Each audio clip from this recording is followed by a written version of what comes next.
Oh, why, thank you. Hello, everyone, and welcome to Beard Shakespeare's rendition of Love's Labour's Lost. Act 1, Scene 1, the King's Chamber. Enter King Ferdinand, Berowne, Longaville, and Dumaine. Let fame, that all hunt after in their lives, live registered upon our brazen tombs, and make us heirs of all eternity.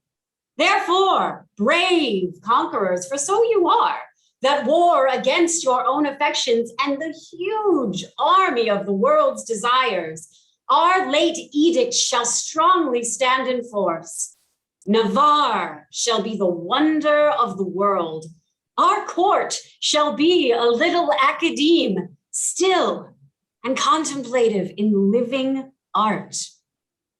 You three, Berowne, Dumaine, and Longaville, have sworn for 3 years' term to live with me, my fellow scholars, and to keep those statutes that are recorded in this schedule here. Your oaths are passed, and now subscribe your names, that his own hand may strike his honor down that violates the smallest branch therein. If you are armed to do as sworn to do, subscribe to your deed oaths, and keep it too. I am resolved. 'Tis but 3 years fast. The mind shall banquet, though the body pine. My loving lord, Dumaine is mortified. To love, to wealth, to pomp, I pine and die, with all these living in philosophy. I can say but the protestation over so much, dear liege. I have already sworn. That is, to live and study here 3 years. But there are other strict observances, as to not see a woman in that term, which I hope is not enrolled there. And 1 day in a week to touch no food, which I hope is not enrolled there. And then to sleep, but 3 hours in the night and not be seen to wink of all the day, which I hope is not enrolled there. Oh, these are barren tasks, too hard to keep, not to see ladies, study, fast, not sleep. Your oath is passed to pass away from these. Let me say no, my liege, and if you please, I only swore to study with your grace and stay here in your court for 3 years' space. You swore to that, Berowne, and to the rest. By yea and nay, sir, then I swore in jest. What is the end of study? Let me know.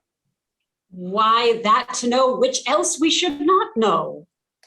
Things bar and hid, you mean, from common sense? Aye, that is study's godlike recompense. Come on, then, I will swear to study so, to know the thing I am forbid to know, as thus. To study where I well may dine, when I to feast expressly am forbid, or to study where to meet some mistress fine, when mistresses from common sense are hid, or having sworn too hard a keeping oath, study to break it, and break not my troth. If study's gain be thus, and this be so, study knows that which yet it doth not know. Swear me to this, and I'll ne'er say no.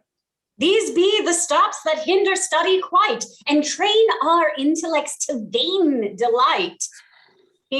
How well he's read to reason against reading. Proceeded well to stop all good proceeding. He waits the corn, and still lets grow the weeding. The spring is near when green geese are breeding. Why should I joy in any abortive birth? Well, sit you out. Go home, Berowne. Adieu. No, my good lord, I have sworn to stay with you, and though I have for barbarism spoke more than for that angel knowledge, you can say, yet, confident, I'll keep what I have sworn and bid the penance of each 3 years' day. Give me the paper. Let me read the same, and to the strictest decrees I'll write my name. How well this yielding rescues thee from shame. Item, that no woman shall come within a mile of my court. Hath this been proclaimed? 4 days ago. Let's see the penalty. On pain of losing her tongue. Who devised this penalty? Mary, that I did. Sweet Lord, and why? To fright them hence with that dread penalty. A dangerous law against gentility. Item, if any man be seen to talk with a woman within the term of 3 years, he shall endure such public shame as the rest of the court can possibly devise. This article, my liege, yourself must break. For well you know, here comes an embassy, the French king's daughter, with yourself to speak, a maid of grace and complete majesty, about to surrender up Aquitaine to her decrepit, sick and bedrid father. Therefore, this article is made in vain, or vainly comes the admired princess hither. What say you, lords? Why, this was quite forgot. So, study evermore is overshot. While it doth study to have what it would, it doth forget the thing it should. We must of force dispense with this decree. She must lie here on mere necessity. Oh, necessity will make us all forsworn 3,000 times within this 3 years' space. If I break faith, this word shall speak for me. I am forsworn on mere necessity. Okay, so to the laws at large, I write my name, and he that breaks them in the least degree stands an attainder of eternal shame. But I believe, although I seem so loath, I am the last that will keep his oath. But is there no quick recreation granted? Aye, that there is. Our court, you know, is haunted with a refined traveller of Spain, a man in all the world's new fashion planted, that hath a mint of phrases in his brain, one who the music of his own vain tongue doth ravish like enchanting harmony, this child of fancy, that Armado, right?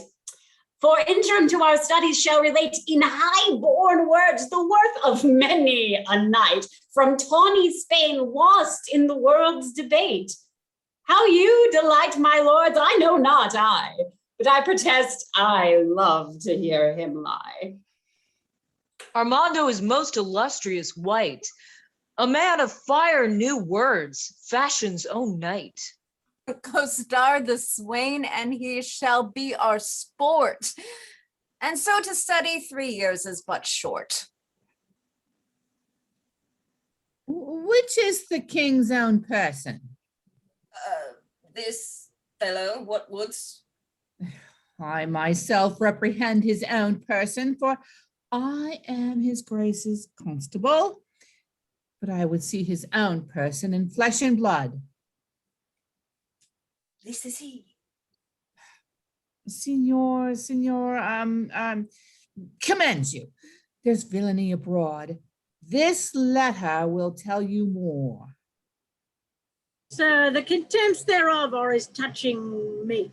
A letter from the magnificent Armado. Oh, how low soever the matter, I hope in God for high words.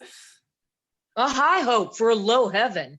God grant us patience. Oh, to hear or forbear hearing. To hear meekly, sir, and to laugh moderately, or to forbear both. The matter is to me, sir, as concerning Jaquenetta. The manner of it is, I was taken with the manner. In what manner? In manner and form following, sir, all those three. I was seen with her in the manor house, sitting with her upon the form, and taken following her into the park, which, put together, is in the manner and form following. Now, sir, for the manner. It is the manner of a man to speak to a woman. For the form, in some form. Will you hear this letter with attention? as we would hear an oracle. Great deputy, the Welkin's vicegerent and sole dominator of Navarre, my soul's earth's god, and body's fostering patron. Not a word of Costard yet. So it is. It may be so, but if he say it is so, he is in telling true, but so. Peace. Be to me, and every man that dares not fight. No words. So it is. Besieged with melancholy, I did commend the black oppressing humor to the most wholesome physic of thy health-giving air, and as I am a gentleman, betook myself to walk. The time when, about the 6th hour, when beasts most graze, birds best peck, and men sit down to that nourishment which is called supper. So much for the time when, now for the ground which I mean I walked upon, it is called thy park. Then for the place where I mean I did encounter that obscene and most preposterous event that draweth from my snow-white pen the ebon-colored ink, there did I see the low-spirited swain, that base minnow of thy mirth, that unlettered, small-knowing soul, Me?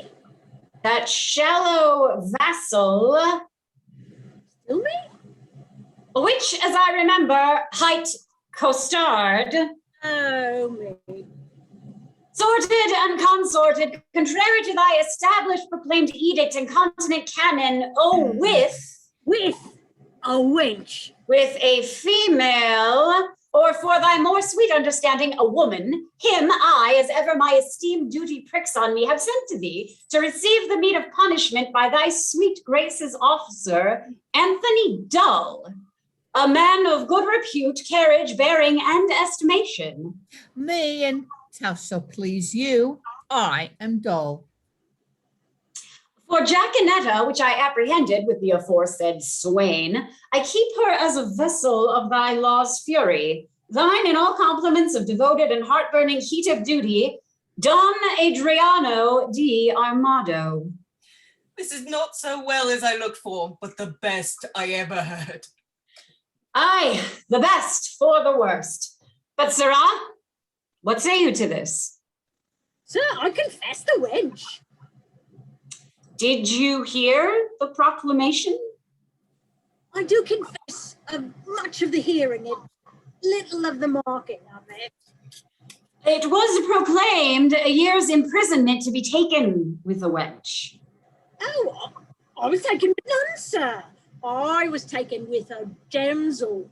Well, it was proclaimed damsel. This was no damsel neither, sir. She was a virgin. It is so very too, for it was proclaimed. If it were, I deny a virginity. I was taken with maid. This maid will not serve your turn, sir. The maid will serve my turn, sir. Sir, I pronounce your sentence. You shall fast a week with bran and water. Oh, I should rather pray a month with mutton and porridge. And Don Armado shall be your keeper. Oh. My lord Berowne, see him delivered o'er. And go we, lords, to put in practice that which each other hath so strongly sworn. I'll lay my head to any goodman's hat. These oaths and laws will prove an idle scorn. Sirrah, come on. Oh, I suffer for the truth, sir. For true it is that I was taken with Jaquenetta, and Jaquenetta is a true girl. And therefore welcome the sour cup of prosperity. Affliction may one day smile again. Until then, sit thee down, sorrow. Act 1, Scene 2. Enter Armado and Mote, his page. Boy, what sign is it when a man of great spirit grows melancholy? A great sign, sir, that he will look sad. Why? Sadness is one and the self-same thing, dear imp. No, oh Lord, sir, no. Well, how can stop our sadness and melancholy, my dear juvenal? By a familiar demonstration of the working, my tough signor. Why, tough signor? Why, tender juvenile? Oh, I spoke it tender juvenal as a congruent epitheton appertaining to thy young days, which we may nominate tender. And I, tough signor, as an appurtenance title to your old time, which we may name tough. Oh, pretty and apt. How mean you, sir? I pretty and my saying apt, or I apt and my saying pretty? Oh, thou pretty because little. Little pretty because little. Wherefore apt? Oh, and therefore apt because quick. Speaking of this in my praise, master? Oh, in thine condign praise. I will praise an eel with the same praise. What? That an eel is ingenious? That an eel is quick. I do say thou art quick in answers. Oh, thou heatest my blood. I love not to be crossed. I promise to study 3 years with the king. You may do it in an hour, sir. I will hereupon confess. I am in love. And that is base for a soldier to be in love. So am I in love with a base wench? I think to scorn to sigh. Methinks I should outswear Cupid, but comfort me, boy. What great men have been in love? Hercules, master. Oh, most sweet Hercules. More authority, dear boy. Nay, more, and oh, my sweet child, let them be men of good repute and courage.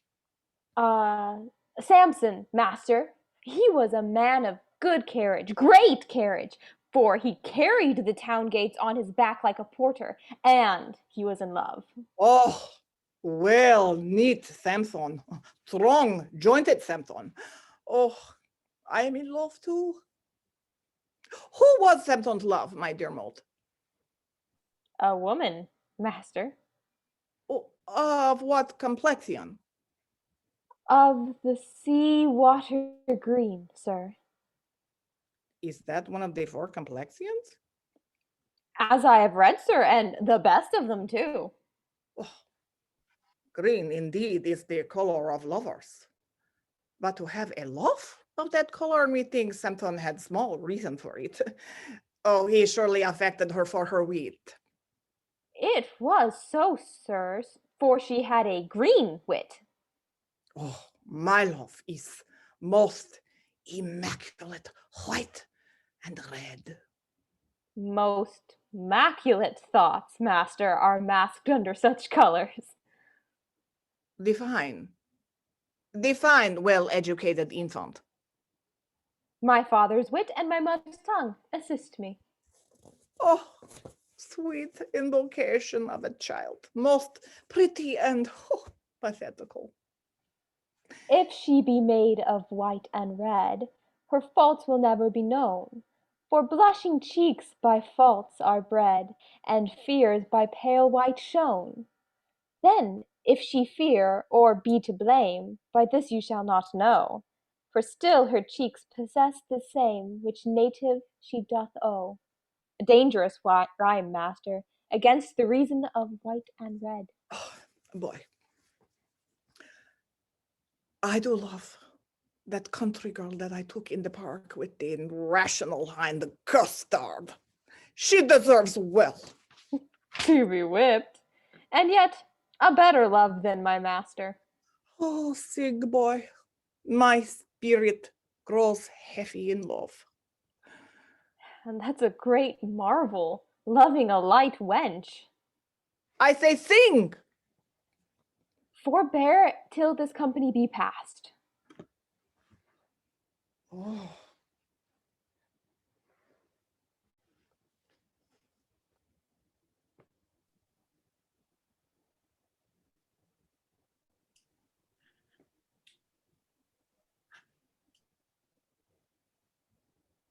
Sir, the king's pleasure is that you keep Costard safe, and you must suffer him to take no delight. But he must fast 3 days a week. For this damsel, I must keep her at the lodge. Oh, I do betray myself with blushing. Maid, Man, I will visit thee at their lodge. that's hereby. I know where it is situated. Lord, how wise you are. I will tell thee wonders. With that face, I love thee. so I heard. And so, farewell. Whether after you. Come, Jaquenetta, away. Oh. Villain, thou shalt fast for thy offenses, ere thou be pardoned. Well, sir, I hope when I do it, I shall do it on a full stomach. Thou shalt be heavily punished. Take away this villain, shut him up.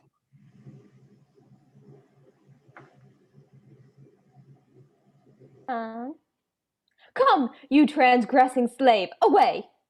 Oh, let me not be pent up, sir. I will fast being loose.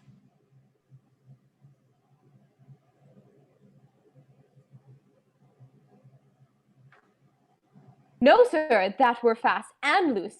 Thou shalt to prison. Oh, it is not for prisoners to be too silent in their words, and therefore I will say nothing. I thank God I can have as little patience as another man, and therefore I can be quiet.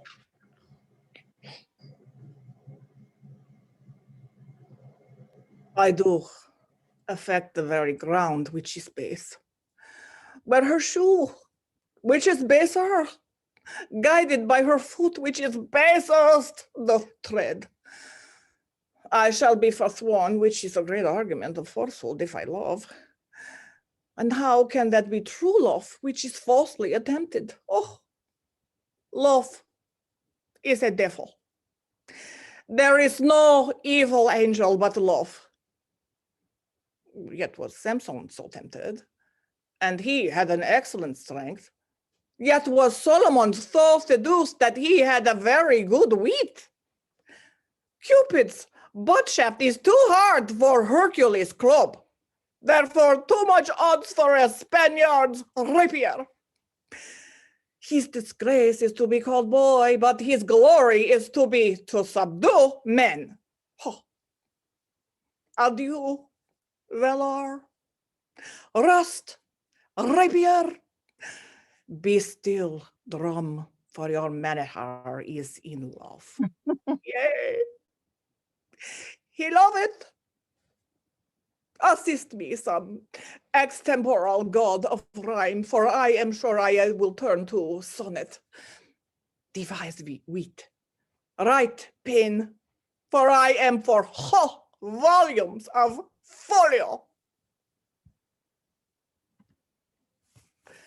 Act 2, Scene 1. Enter the Princess of France with 3 attending ladies, Rosaline, Maria, and Katherine, Boyet, and other lords. Now, madam, summon up your dearest spirits. Consider who the king your father sends, to whom he sends, and what's his embassy. Yourself held precious in the world's esteem to parley with the sole inheritor of all perfections that a man may owe, matchless Navarre. The plea of no less weight than Aquitaine, a dowry for a queen, but now as prodigal of all dear grace, as nature was in making graces dear, when she did starve the general world besides, and prodigally gave them all to you. Good Lord, Boyet, my beauty, though but mean, needs not the painted flourish of your praise. I am less proud to hear you tell my worth than you much willing to be counted wise in spending your wit in the praise of mine. But now, to task the tasker, good Boyet, you are not ignorant all telling fame doth noise abroad never hath made a vow. Till painful study shall outwear 3 years, no woman may approach his silent court.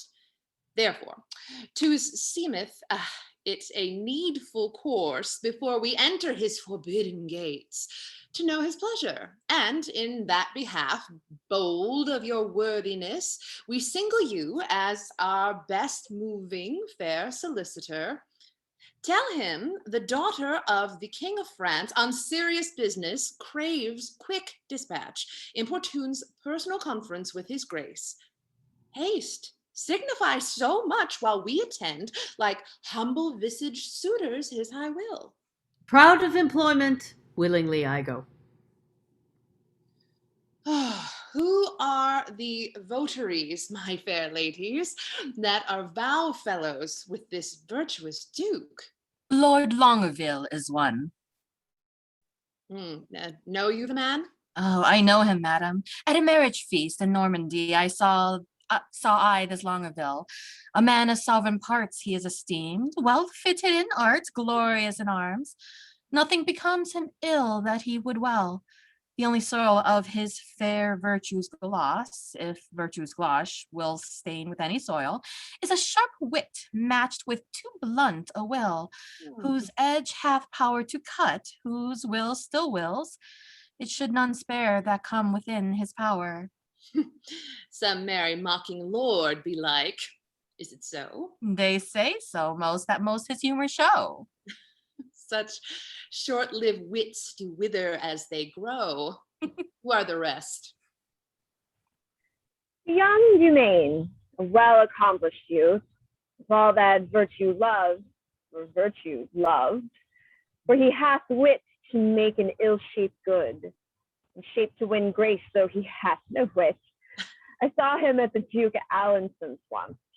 Much too little of what good I saw. My report to his great worthiness. Another of these students at that time was there with him, if I have heard a truth.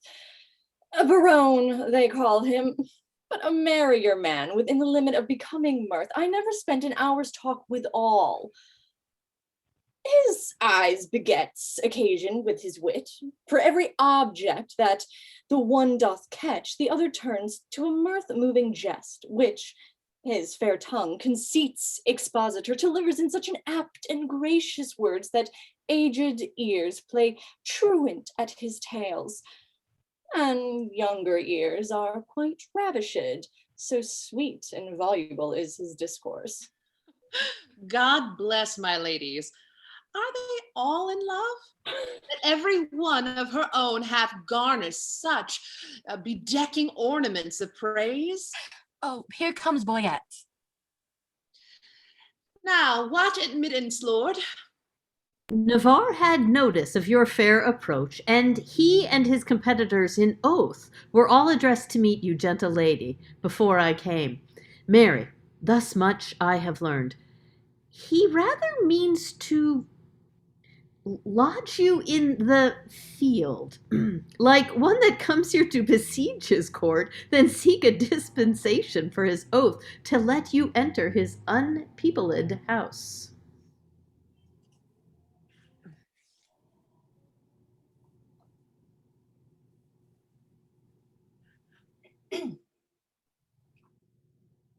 Fair princess, welcome to the court of Navarre. Fair. I give you back again, and welcome. I have not yet. The roof of this court is too high to be yours, and welcome to the wide fields too base to be mine. You shall be welcome, madam, to my court. I will be welcome then. Conduct me hither. Hear me, dear lady, I have sworn an oath. Oh, Our Lady, help my lord, he'll be forsworn. Not for the world, fair madam, but my will. Why, shall break it? Will and nothing else? Your ladyship is ignorant what it is. Were my lord so, his ignorance were wise. I hear your grace has sworn out housekeeping, till deadly sin to keep that oath, my lord, and sin to break it. Oh, but pardon me, I am too sudden bold. to teach, a teacher, I'll beseemeth me. Vouchsafe to read the purpose of my coming, and suddenly resolve me in my suit. Madam, I will, if suddenly I may.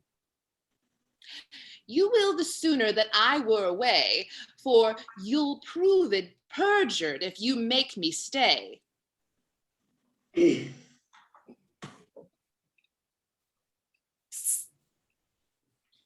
I not dance with you in Brabant once? Did not I dance with you in Brabant once? I know you How needless was it then to ask the question? did. You must not be so quick. 'Tis long of you that spur me with such questions. Oh, your wit's too hot, it speeds too fast, 'twill tire. Not till it leave the rider in the mire. What time of day? The hour that fools should ask. Oh, now fair befall your mask, Fair fall the face it covers. and send you many lovers. Amen. So you be none. Oh, nay, then will I be gone? Madam, your father here doth intimate the payment of 100,000 crowns, being but the one half of an entire sum dispersed by my father in his wars. But say that he or we, as neither have, received that sum, yet there remains unpaid 100,000 more, in surety of the which one part of Aquitaine is bound to us. If then the king your father will restore, but that one half which is unsatisfied, we will give up our right in Aquitaine and hold fair friendship with his majesty. But that it seems he little purposeth. For here he doth demand to have repaid 100,000 crowns, and not demands on payment of 100,000 crowns to have his title live in Aquitaine. Dear princess, we were not his request so far from reason's yielding. Your fair self should make a yielding against some reason in my breast, and go well satisfied to France again. You do the king, my father, too much wrong, and wrong the reputation of your name, in so unseeming to confess receipt of that which hath so faithfully been paid. I do protest I never heard of it, and if you prove it, I'll repay it back or yield up Aquitaine. We'll arrest your word, Boyet. You can produce acquaintances for such a sum from special officers of Charles, his father. Satisfy me so. Oh, please your grace, the packet is not come. Tomorrow you shall have a sight of them. It shall suffice me, at which interview all liberal reason I will yield unto. Meantime, receive such welcome at my hand as honor, without breach of honor, may make tender of to thy true worthiness. You may come, you may not come, fair princess, within my gates, but here without you shall be so received as you shall deem yourself lodged in my heart, though so denied fair harbor in my house. Your own good thoughts excuse me, and farewell. Tomorrow shall we visit you again. Sweet health and fair desires consort your grace. Thy own wish I thee in every place. Lady, I will commend you to my own heart. Pray you do. Pray you, do my commendations. I would be glad to see it. I would you heard it groan. Is the fool sick? Sick at the heart. Alack, let it blood. Would that do it good? My physic says aye. Will you prick it with your eye? No point, with my knife. Now God save thy life. And yours, from long living. I cannot stay Thanksgiving. Sir, I pray you a word. What lady is that same? The heir of Alanson, Katherine, her name. Oh, gallant lady, monsieur. Fare you well.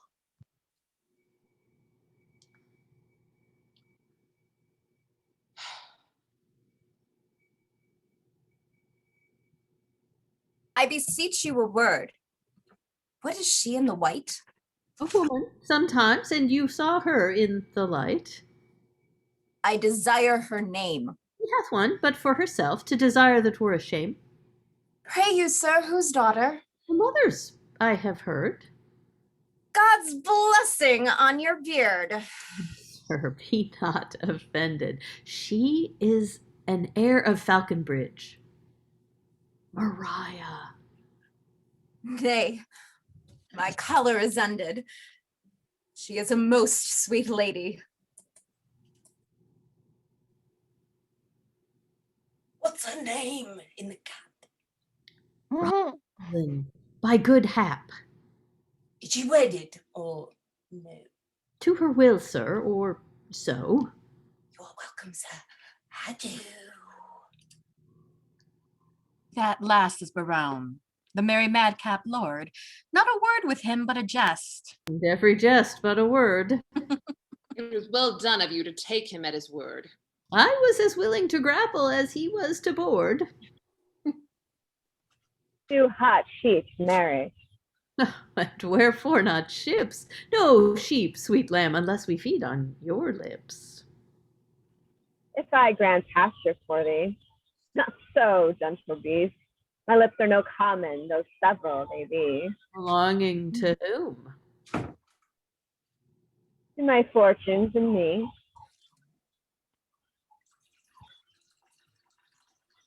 Good wits will be jangling, but gentles agree the civil war of wits were much better used on Nevers and his bookmen, for here 'tis abused. My observation, which very seldom lives, deceives me not now. Navarre is infected. With what?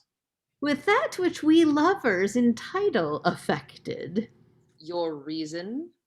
Why, all his behaviors did make their retire to the court of his eye, peeping through desire, his heart like an agate with your print impressed. Methought all his senses were locked in his eyes as jewels in crystal for some prince to buy, who, tendering their own worth from where they were glassed, did point you to buy them along as you passed. I'll give you Aquitaine and all that is his, as you give him for my sake, but one loving kiss. Come to our pavilion.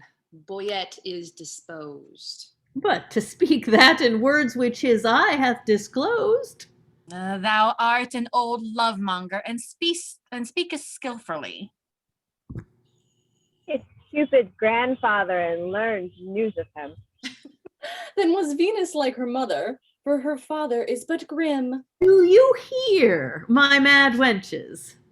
No. What then do you see? Aye, our way to be gone. You are too hard for me. Act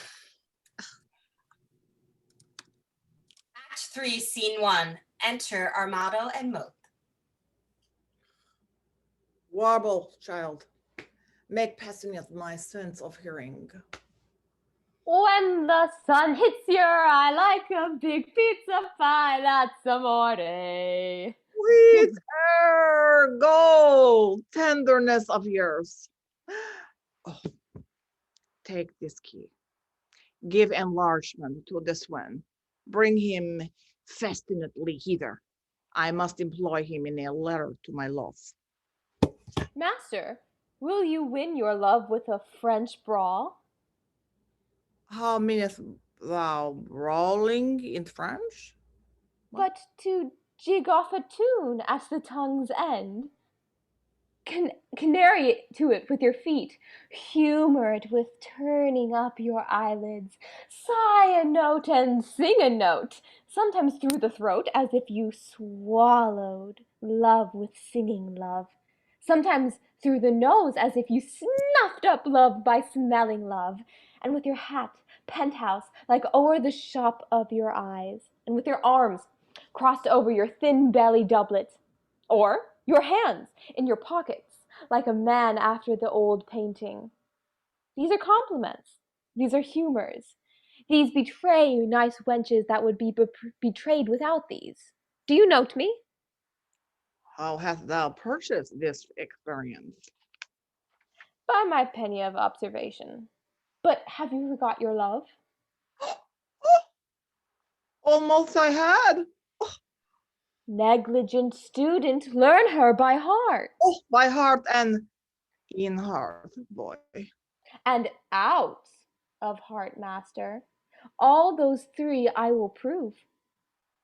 What wilt thou prove? A man, if I live, and this by, in, and without, upon the instant. By heart you love her, because your heart cannot come by her.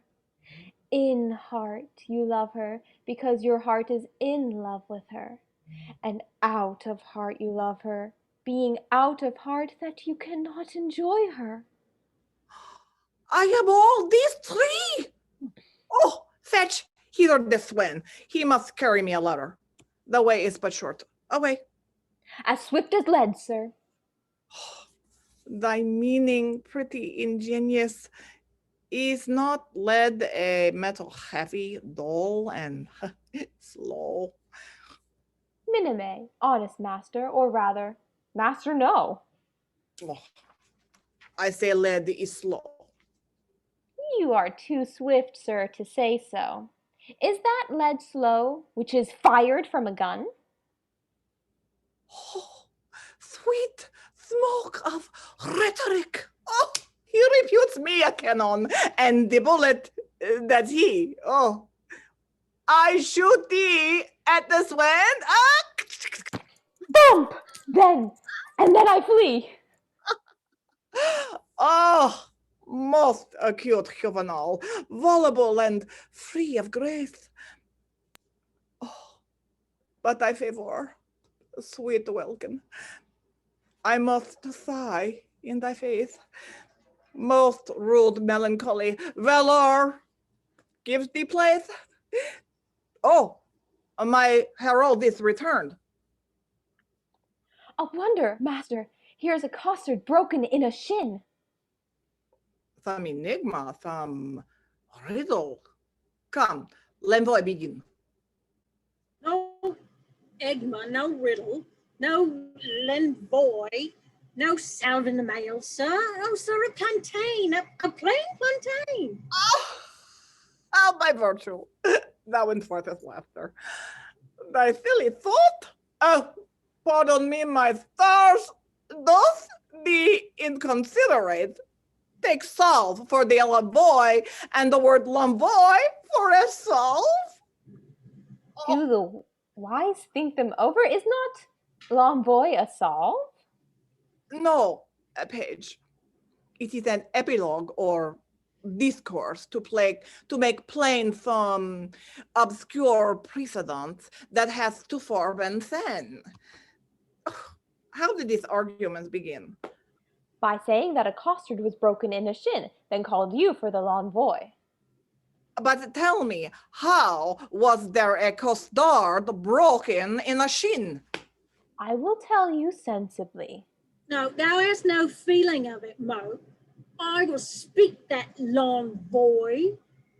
I, Costard, running out, that was safely within, fell over the threshold and broke my shin. We will talk No more of this matter. Till there be the shin. Vera, Costard, I will enfranchise thee. Oh, marry me to one Francis. I smell some l'envoy in this. By my sweet soul, I mean setting thee at liberty. Thou wert immured, restrained, captivated, bound. True, and now you would be my purgation and let me loose. I give thee thy liberty, set thee from durance, and in lieu thereof impose on thee nothing but this. There, this significant to the country maid Jaquenetta. There is remuneration, for the best word of my honor is rewarding my dependents. Mote, follow. Like the sequel, I, Signor Costard, adieu. Now I will look to his remuneration. Remuneration? Oh, that's a Latin word for 3 farthings. 3 farthings? Remuneration. What's the price of this inkle? 1 penny. No, I'll give you a remuneration. Why, he carries it. Remuneration. Remuneration. I will never buy and sell out of this word. My good Lady Costard, exceedingly well met. You, sir, how much carnation ribbon may a man buy for a remuneration? What is a remuneration? Marry, sir, halfpenny farthing. Why then, 3 farthing worth of silk. I thank your worship. God be with you. No, stay, sir. I must employ thee. As thou wilt win my favour, good my knave, do one thing for me that I shall entreat. When would you have it done, sir? This afternoon. Well, I will do it, sir. Fare you well. Thou knowest not what it is. I shall know, sir, when I have done it. Why, villain, thou must know first. I will come to your worship tomorrow morning. No, it must be done this afternoon. Hark, slave, it is but this. A princess comes to hunt here in the park, and in her train there is a gentle lady. When tongues speak sweetly, they name her name, and Rosaline, they call her. Ask for her, and to her white hand, see thou do commend this sealed up counsel. There's thy remuneration. Go. Remuneration.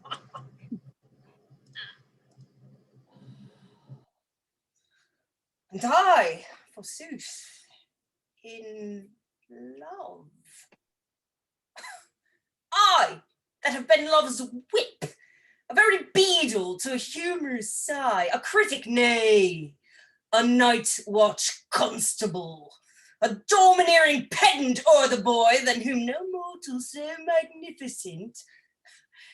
This wimpled, whining, purblind, wayward boy, this Senior Junior, giant dwarf, Don Cupid, regent of love rhymes, lord of folded arms, the anointed sovereign of sighs and groans, dread prince of plackets, king of codpieces, sole imperator, and great general of trotting parroters. Oh, my little heart. What? I love, I sue, I seek a wife. A woman that is like a German clock, still a repairing, ever out of frame, and never going aright, being a watch, but being watched that it may still go right. Nay, to be perjured, which is worst of all, and among the three to love the worst of all. Whitely wanton with a velvet brow, with two pitchballs stuck in her face for eyes, and I to sigh for her,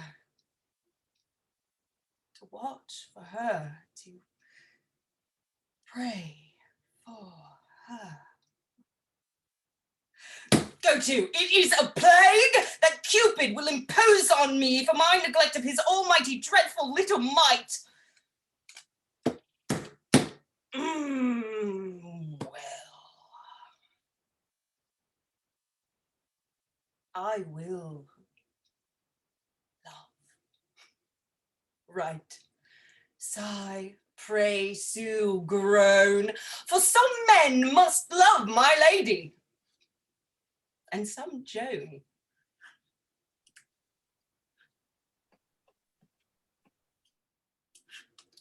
Act 4, Scene 1. Enter the princess, Dull, her ladies, Boyet, and other lords, hunting. The ladies all carry bows and arrow. The king rides by on his horse, trying to be discreet, but spying, and, being seen, takes off ridiculously. Was that the king that spurned his horse so hard? I know not, but I think it was not he. Oh, whoe'er he was, he showed a mounting mind. Ladies, today we shall have our dispatch, or Saturday we will return to France. Then, Constable, my friend, where is the bush that we must stand and play the murderer in? Oh, hereby, upon the edge of yonder causpus, a stand where you may make the fairest sound of shoot. I think, my beauty, I am fair that shoot, and thereupon thou speakest the fairest shot. Oh, pardon me, madam, for I meant not so. What? First praise me, and then again say no. How short-lived pride. Not fair, alack, for woe. Oh, yes, madam, fair. Nay, never paint me now. Where fair is not, praise cannot mend the brow. Here, go, my glass. Take this for telling true. Fair payment for foul words is more than due. Nothing but fair is that which you inherit. See, my beauty will be saved by merit. But come, the bow. Now, mercy goes to kill. And shooting well is then accounted ill. Thus will I save my credit in the shoot. Not wounding, pity would not let me do it. If wounding, then it was to show my skill, that more for praise than purpose meant to kill. And out of question, so it is sometimes glory grows guilty of detested crimes, as I for praise alone now seek to spill the poor deeder's blood. That my heart means no ill. Do not, cursed wives, hold that self-sovereignty only for praise's sake, when they strive to be lord o'er their lords. Only for praise, and praise we may afford to any lady that subdues a lord. Oh, here comes a member of the Commonwealth.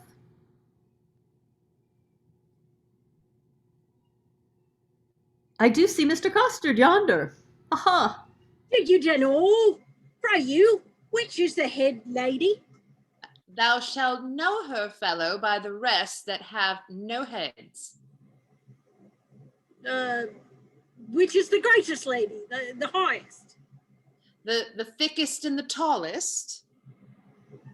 The thickest and the tallest. It is so, truth is truth. Are not you the chief woman? You are the thickest here.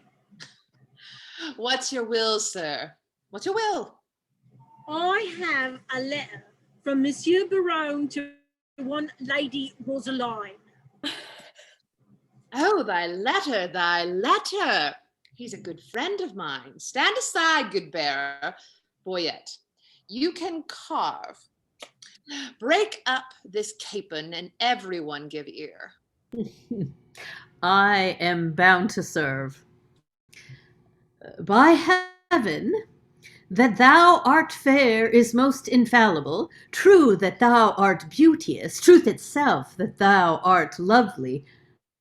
I am thy king, thou the beggar, for so witness thy lowliness.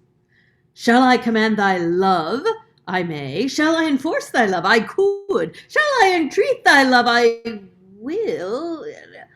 Oh, this letter is mistook. It importeth none here. It is writ to Jaquenetta. What plume of feathers is he that inditted this letter? One Don Armado, the Spaniard that keeps here in court. Thou fellow a word. Who gave thee this letter? I told you, my lord. To whom shouldst thou give it? From my lord to my lady. From which lord to which lady? From my lord Berowne, a good master of mine, to a lady of France that he called Rosaline. Thou hast mistaken his letter. Come, friends, away. Here, sweet, put up this, 'twill be thine another day. Who is the shooter? Who is the shooter? Shall I teach you to know? Ah, my continent of beauty. Why, she that bears the bow. Well, then I am the shooter. And who is your dear? If we choose by the horns, yourself come not near. You still wrangle with her, Boyet, and she strikes at the brow. But she herself is hit lower. Have I hit her now? Shall I come upon thee with an old saying as touching the hit it? Thou canst not hit it, hit it, hit it. Thou canst not hit it, my good man. And I cannot, and I cannot, another can. By my troth, most pleasant. How both did fit it.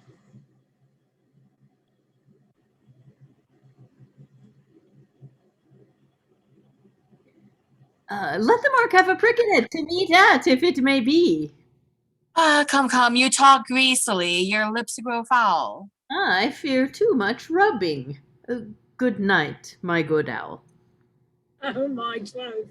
Most sweet jests, most inky vulgar wit, when come so smoothly off, so obscenely, as it were, so fit. 4, Scene 2. Enter Dull the constable, Holofernes the pedant, and Nathaniel the curate, speaking of the hunting. Very reverend sport, truly, and done in the testimony of a good conscience.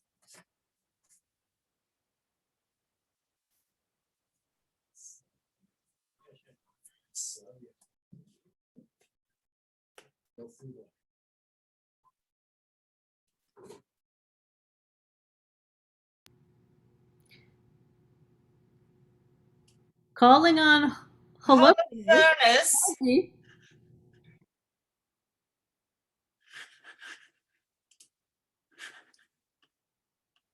Master Holofernes, come forth, sir.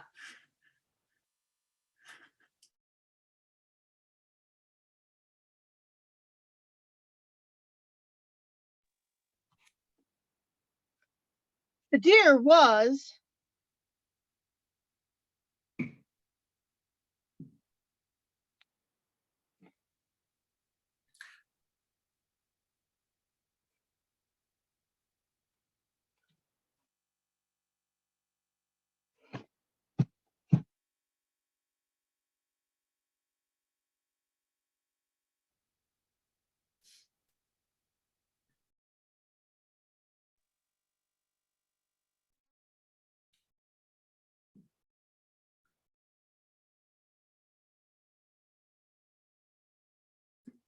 So Holofernes, do unmute yourself, my love.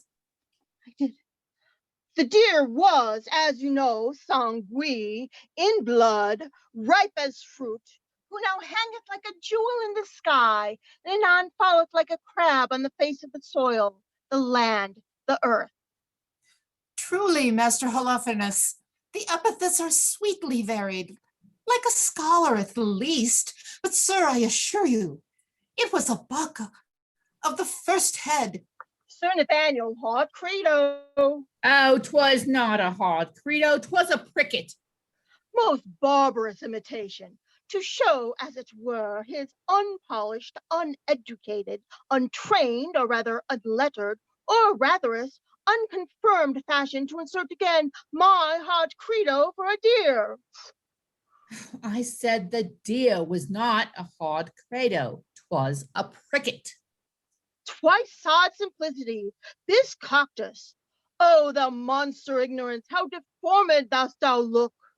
Sir, he hath never fed of the dainties that are bred in a book. He hath not eat paper, as it were. He hath not drunk ink. His intellect is not replenished. He is only an animal, only sensible in the duller parts. And such barren plants are set before us that we thankful should be, which we of taste and feeling are, for those parts that do fructify us more than he. For as it would ill become me to be vain, indiscreet, or a fool, so were there a path set on learning to see him in a school. Oh, 'tis true indeed. Well, you two are bookmen. And I say besides, 'twas a pricket that the princess killed. Sir Nathaniel, will you hear an extemporal epitaph on the death of the deer? And to humor the ignorant, I the deer the princess killed a pricket. Purge, good Master Holofernes, purge, so it shall please you to abrogate scurrility. The prayful princess pierced and pricked a pretty pleasing pricket. Some say a sore, but not a sore till now made sore with shooting. The dogs did yell, put L to sore, then sorrel jumps from thicket, or pricket sore, or else sorrel. The people fall a hooting. A rare talent. Talent be a claw, then how he claws with a talent. This is a gift that I have, simple, a foolish, extravagant spirit, full of forms, figures, shapes, objects, ideas, apprehensions, motions, revolutions. These are begot in the ventricle of memory, nourished in the womb of pia mater, and delivered upon the mellowing of occasion. But the gift is good in those in whom it is acute, and I am thankful for it. Sir, I praise the Lord for you, and so may my parishioners, for their sons are well tutored by you, and their daughters profit very greatly under you. You are a good member of the Commonwealth. May Hercule, if their sons be ingenious, they shall want no instruction, and if their daughters be capable, I will put it to them. A soul feminine saluteth us. 'Tis pretty, it is well. God give you good morrow, Master Parson. Good Master Parson, be so good as to read me this letter. It was given me by Costard and sent me from Don Armado. I beseech you, read it. What, my soul, verses? Aye, sir, and very learned. Let me hear a step, a stanza, a verse. If love make me forsworn, how shall I swear to love? Ah, never faith could hold, if not to beauty vowed. Though to myself forsworn, to thee I'll faithful prove. If knowledge be the mark, to know thee shall suffice. Well learned is thy tongue that well can thee commend. All ignorant that soul that sees thee without wonder, which is to me some praise that I thy parts admire. Thy eye Jove's lightning bears, thy voice his dreadful thunder, which, not to anger bent, is music and sweet fire. Celestial as thou art, oh, pardon love this wrong, that sings heaven's praise with such an earthly tongue. You find not the apostrophus, and so miss the accent. Let me supervise the canzonet. Here are only numbers ratified, but for the elegancy, facility, and golden cadence of poesy, carrot. But, Mademoiselle Virgin, was this directed to you? Aye, sir, from one Monsieur Berowne, one of the strange Queen's lords. I will overglance the superscript.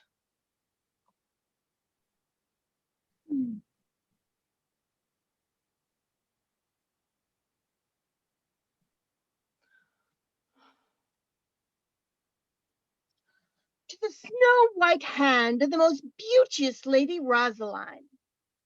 I will look again upon the intellect of the letter for the nomination of the party writing to the person written unto. Your ladyship's in all desired employment, Berowne. Sir Nathaniel, this Berowne is one of the votaries with the king, and he here hath framed a letter to Lady Rosaline, which accidentally has miscarried. Trip and go, my sweet. Deliver this paper into the royal hand of the king. It may concern much. Stay not thy compliment. I forgive thy duty. Adieu. Good Costard, go with me. Sir, God save your life. Have with thee, my girl. Sir, we have done this in the fear of God very religiously. I do fear colorable colors, but return to the verses. Did they please you, Sir Nathaniel? Marvelous well for the pen. I do dine today at the father's of a certain pupil of mine, where if, before repast, it shall please you to gratify the table with the grace, I will undertake your Benvenuto, where I will prove those verses to be very unlearned, neither savoring of poetry, wit, nor invention. I beseech your society. And thank you too, for society, saith the text, is the happiness of life. Sir, I do invite you too. Nay, no. You shall not say me nay. Pause the verba, away. The gentles are at their game, and we will to our recreational. Act 4, Scene 3. Enter Berowne with a paper in his hand, alone.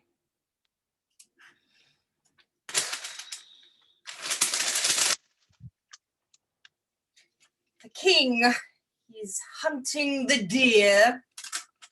I am coursing myself. They have pitched a toil. I am toiling in a pitch that defiles. Foul word. Well, set thee down, sorrow, for so they say the fool said, and so say I, and I, the fool. I will not love. If I do, hang me. I've faith I will not. Oh, but her eye. By this light, but for her eye, I would not love her. Yes, for her 2 eyes. Ah, well, I do nothing in the world but lie, and lie in my throat, by heaven, I do love. And it hath taught me to rhyme and to be melancholy. And here is a part of my rhyme, and here my melancholy. Well, she hath one of my sonnets already. The clown bore it, the fool sent it, and the lady hath it. Oh, sweet clown, sweeter fool, sweetest lady. Oh, by the world, I would not care a pin if the other 3 were in. Here comes one with a paper. God, give him grace to groan. Ay me. Oh, shot by heaven. Proceed. Sweet Cupid, thou hast thumped him with thy bird ball under the left pap in faith secrets. So sweet a kiss the golden sun gives not to those fresh morning drops upon the rose as thy eye beams, when their fresh rays have smote the dew of night that on my cheeks down flows.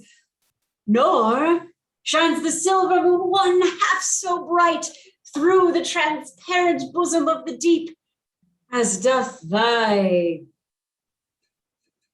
face.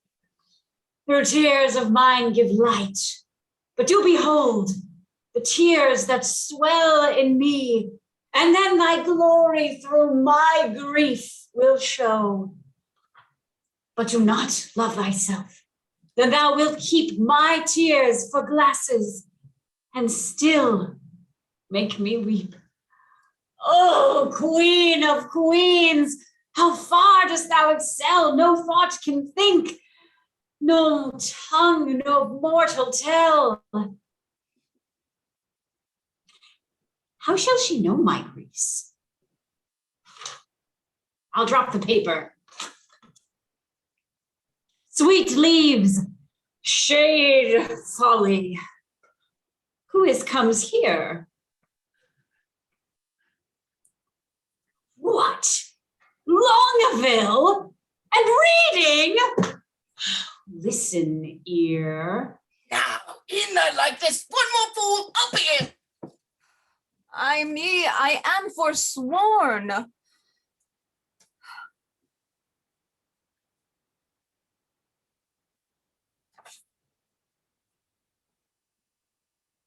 Oh, and one drunkard loves another of the name. Am I the first one that have been perjured so? Or I could put thee in comfort, not by two that I know. Fear these stubborn lines lack power to move. Did not the heavenly rhetoric of thine eye, 'gainst whom the world cannot hold argument, persuade my heart to this false perjury? Vows for thee broke deserve not punishment. A woman I forswore, but I will prove, thou being a goddess, I forswore not thee. My vow was earthly, thou a heavenly love. Thy grace being gained cures all disgrace in me. Vows are but breath, and breath a vapor is.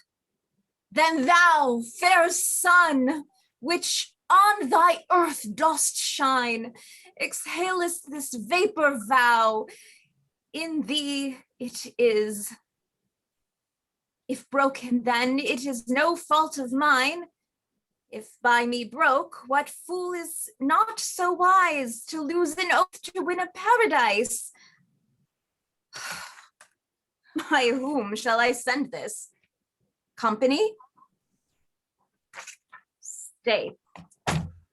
Oh, more sacks to the mill.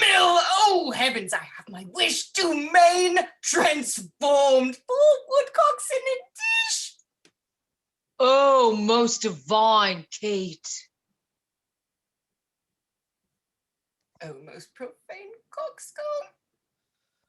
By heaven, the wonder and immortal eye, her amber hairs for foul hath amber quoted, as upright as the cedar, as fair as the day. Oh, that I had my wish. And I had mine. And mine too, good Lord. Amen, so I had mine. I would forget her, but a fever she reigns in my blood, and will remembered be. Once more, I'll read the ode that I have writ. Once more, I'll mark how love can vary wit.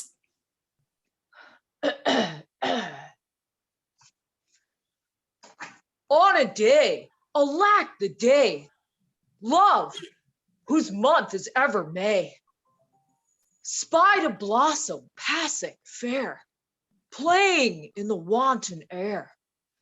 Through the velvet leaves the wind, all unseen, can passage find, that the lover sick to death, wished himself to heaven's breath. Air, quoth he, thy cheeks may blow. Air, would I might triumph so. But alack, my hand is sworn, ne'er to pluck thee from thy thorn. Vow alack, for youth unmeet, youth so apt to pluck a sweet. Do not call it sin in me, that I am forsworn for thee. Thou for whom I swear to Jove, turning mortal for thy love? This will I send, and something else more plain, that shall express my true love's fasting pain. Oh, would the King Berowne and Longaville were lovers too! Ill to example, ill would I from my forehead wipe a perjured note, for none offend where all alike do dote.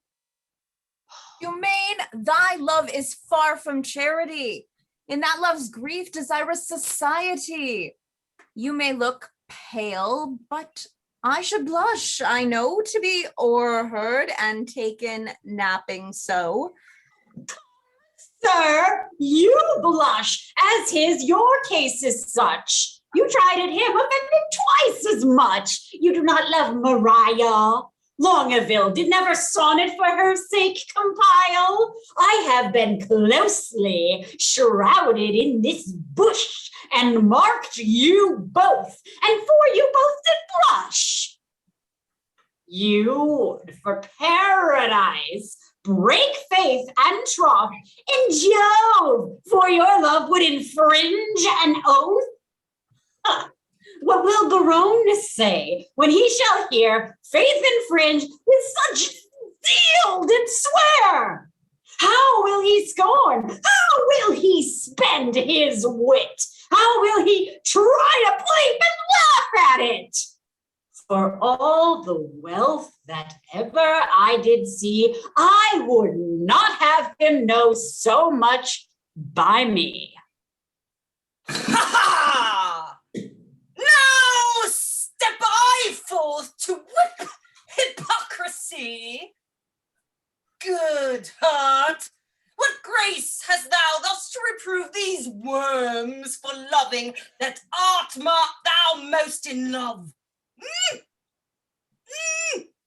Your eyes do make no coaches. In your tears there is no certain princess that appears. But are you not ashamed? Nay, are you not, all three of you, to be this much o'ershot? Oh, what a scene of foolery have I seen, of sighs and groans, of sorrow and of teen. Me, with what strict patience have I sat to see a king transformed to a gnat? Oh, where lies thy grief? Oh, tell me, good Dumaine, and gentle Longaville, where lies thy pain, and where, my lieges, all about the breast, a caudle, ho!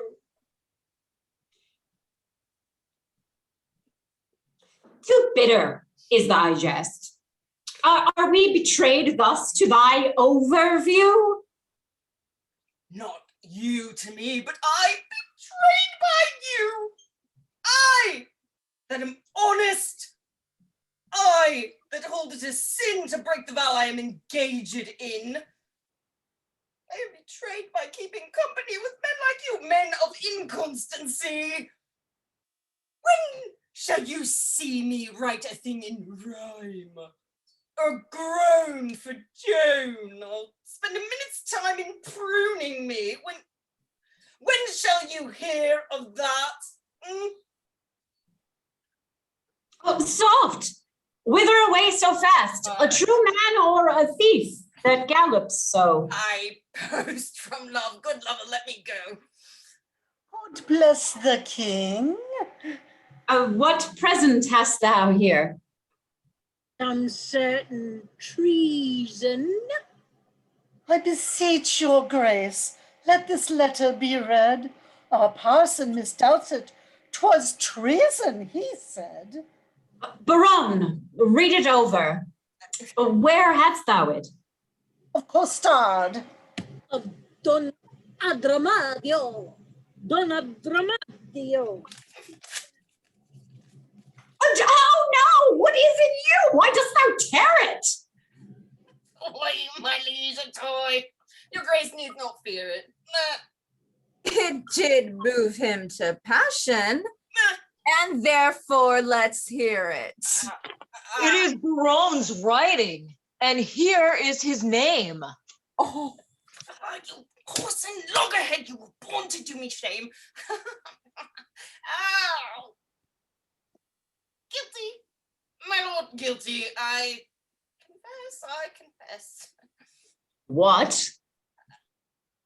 But you three fools lacked me, fool, to make up the mess. He, and you, liege, and I are pick purses in love, and we deserve to die. Now the number is even. True. We are 4. Now, will these turtles be gone?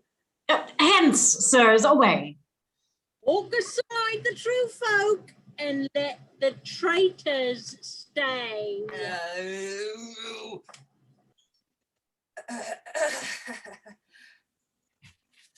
Sweet lords, sweet lovers. Oh, let us embrace.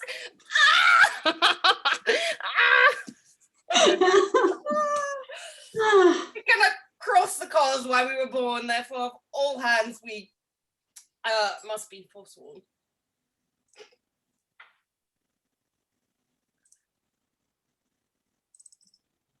You know.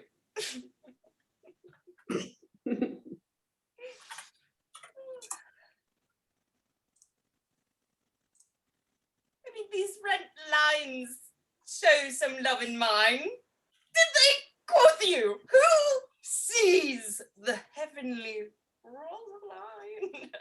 What peremptory eagle-sighted eye dares look upon the heaven of her brow that is not blinded by her majesty?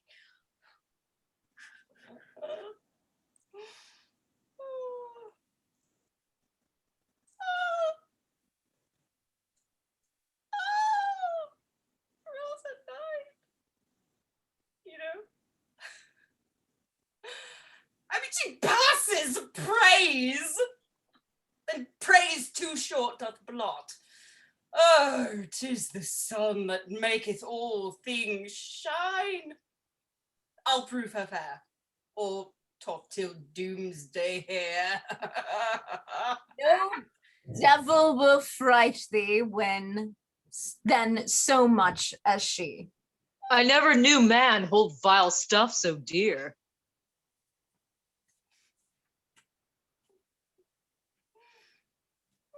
What say you? What of this? Are we not all in love?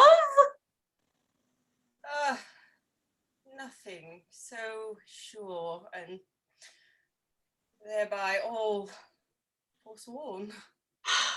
Then leave this chat, and, good Berowne, now prove our loving lawful, and our faith not torn. Aye, marry there, some flattery for this evil. Oh, some authority how to proceed.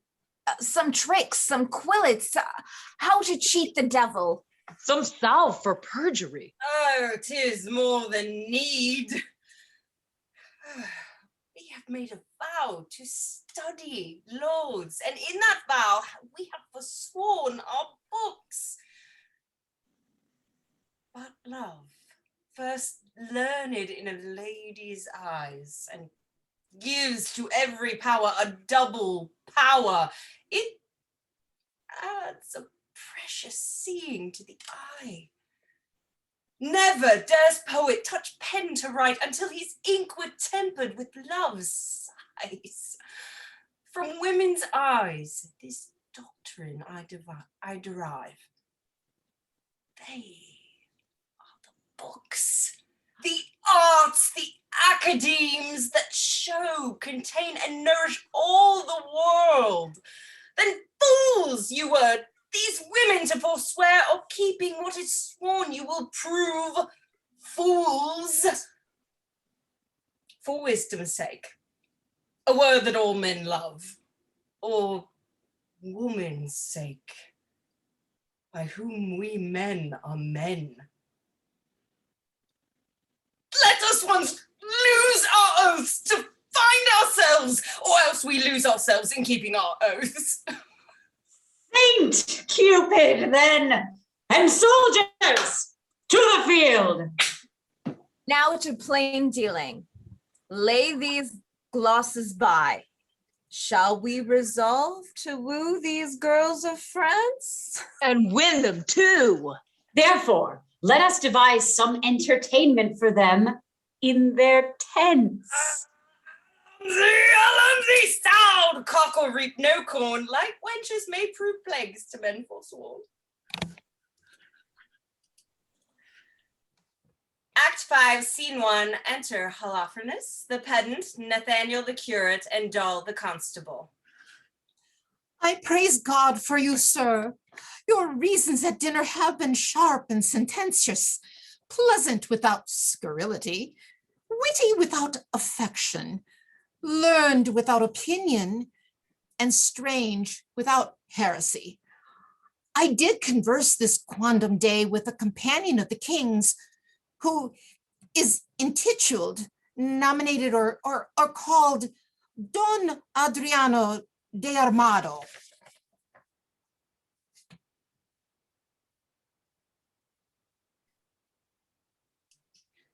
Speak up, good Holofernes.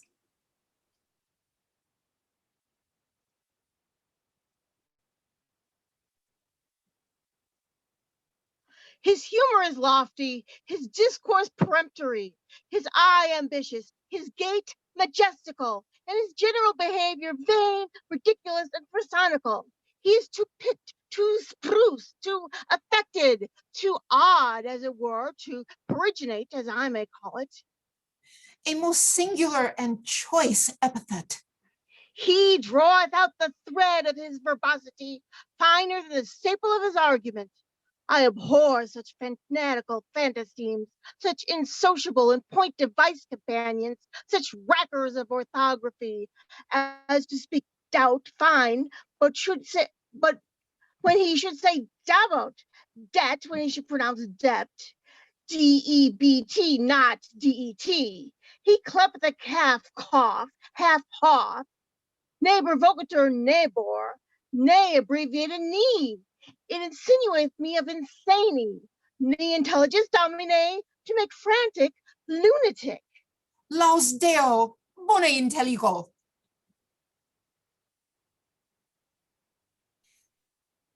Chira, Chira, not Syrah. men of peace, well encountered. Most military, sir, salutation. They have been at a great feast of languages and stolen the scraps. They have lived long on the alms basket of words.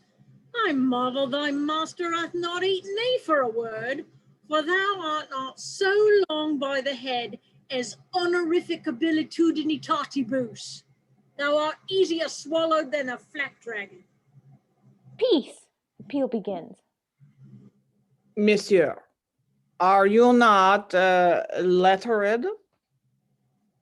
Yes, he teaches the boys the horn book. What is A, B spelled backward with the horn on his head? Bob, Puritia, with a horn added. Bah, most silly sheep with a horn. You hear his learning. Qui, thou consonant. The last of the 5 vowels if you repeat them, or the 5th if I. I will repeat them. A, E, I. The sheep! The other 2 concludes it. O, Ooh. Oh, now by the salt wave of the Mediterranean. Oh, a sweet touch. A quick venue of wheat. Oh, snip, snap. Quick and home. Oh, it rejoices my intellect. True wit. Offered by a child to an old man, which old? Thou disputes like an infant. Go whip thy gig. Lend me your horn to make one, and I will whip about your infamy. A gig of a cuckold's horn. And I had but 1 penny in the world. Thou shouldst have it to buy gingerbread. Oh, there is the very remuneration I had of thy master. And the heavens were so pleased that thou wert but my bastard. What a joyful father thou wouldst make me. Go to. Thou hast it at dunghill at the fingers' ends, as they say.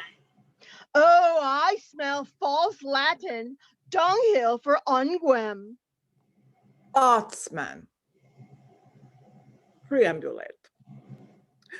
We will be singled from the barbarous. Do you not educate youth at the church house on the top of the mountain? I do, sans question. Sir, it is the king's most sweet pleasure and affection to congratulate the princess at her pavilion in the posteriors of this day, which the rude multitude call the afternoon. The posterior of the day. Most generous, sir, is liable, congruent, and measurable for the afternoon. The word is well culled, chose, sweet, and apt. I do assure you, sir. I do assure. Sir, the king is a most noble gentleman and my familiar, I do assure you, fairly good friend. Some certain special honor it pleases his greatness to impart to Armado, a soldier, a man of travel that hath seen the world. But let that pass. So furry, all is, but sweetheart, I do implore secrecy, that the king would have me present the princess, sweet Chuck, with some delightful ostentation or show or pageant or antique or firework. Now, understanding that the curate and your sweet self are good at such eruptions and sudden breaking out of mirth, as it were, I have acquainted you with all to the end to crave your assistance. Sir, you shall present before her the 9 worthies. Sir Nathaniel is concerning some entertainment of time, some show in the posterior of this day, to be rendered by our assistance, the king's command, and this most gallant, illustrate, and learned gentleman before the princes. I say none so fit as to present the 9 worthies. Where will you find men worthy enough to present them?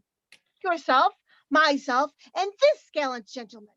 This swain, because of his great limb or joint, shall pass Pompey the Great, the page, Hercules.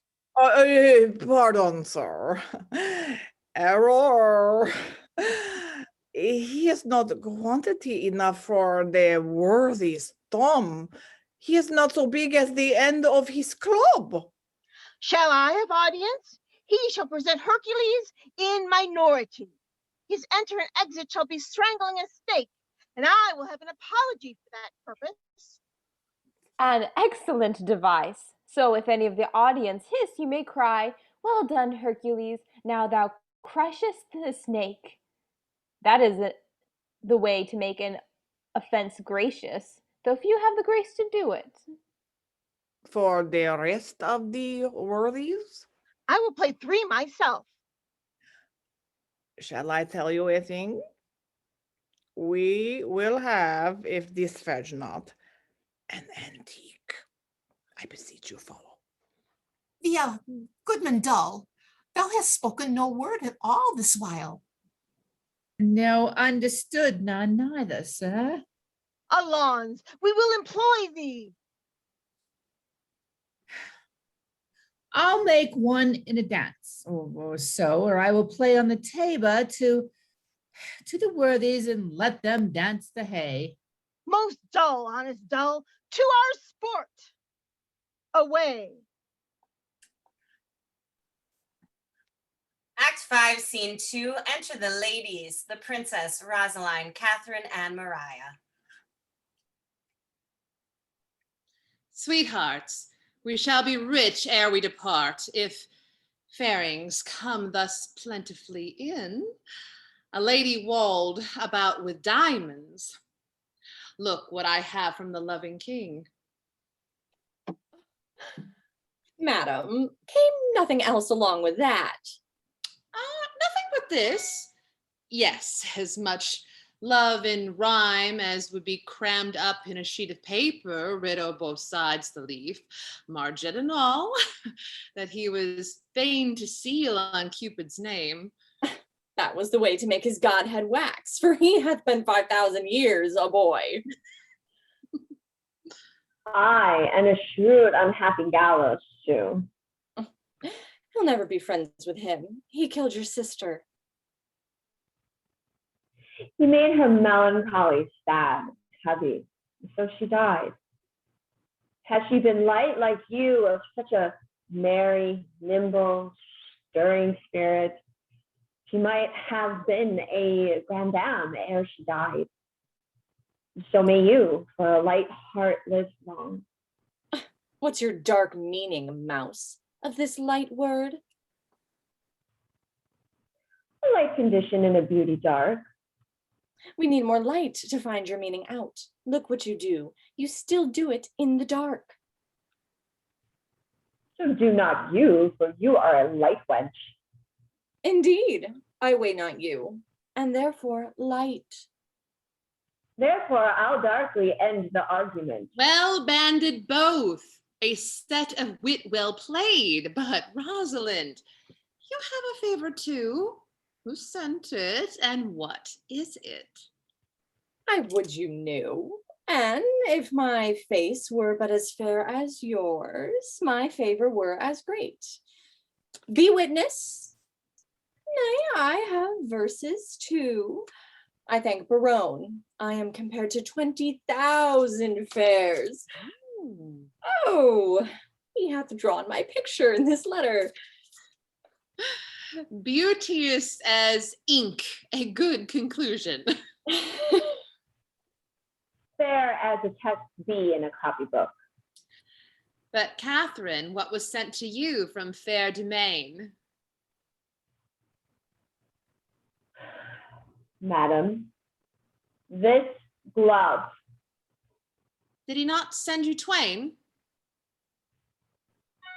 Yes, madam, and moreover, some 1,000 verses of a faithful lover, a huge translation of hypocrisy, vilely compiled, profoundly simplicity.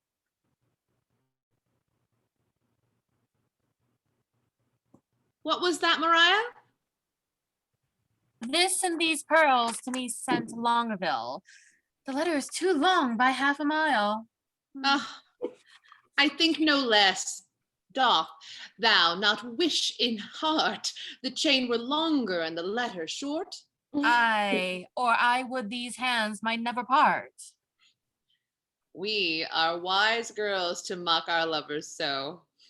They are worse fools to purchase mocking so. That same Berowne, I'll torture ere I go.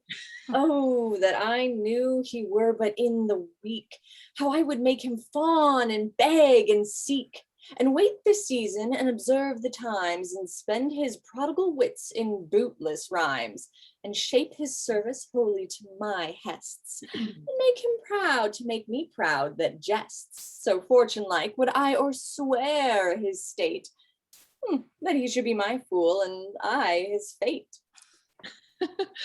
None are so surely caught when they are catched as wit turned fool.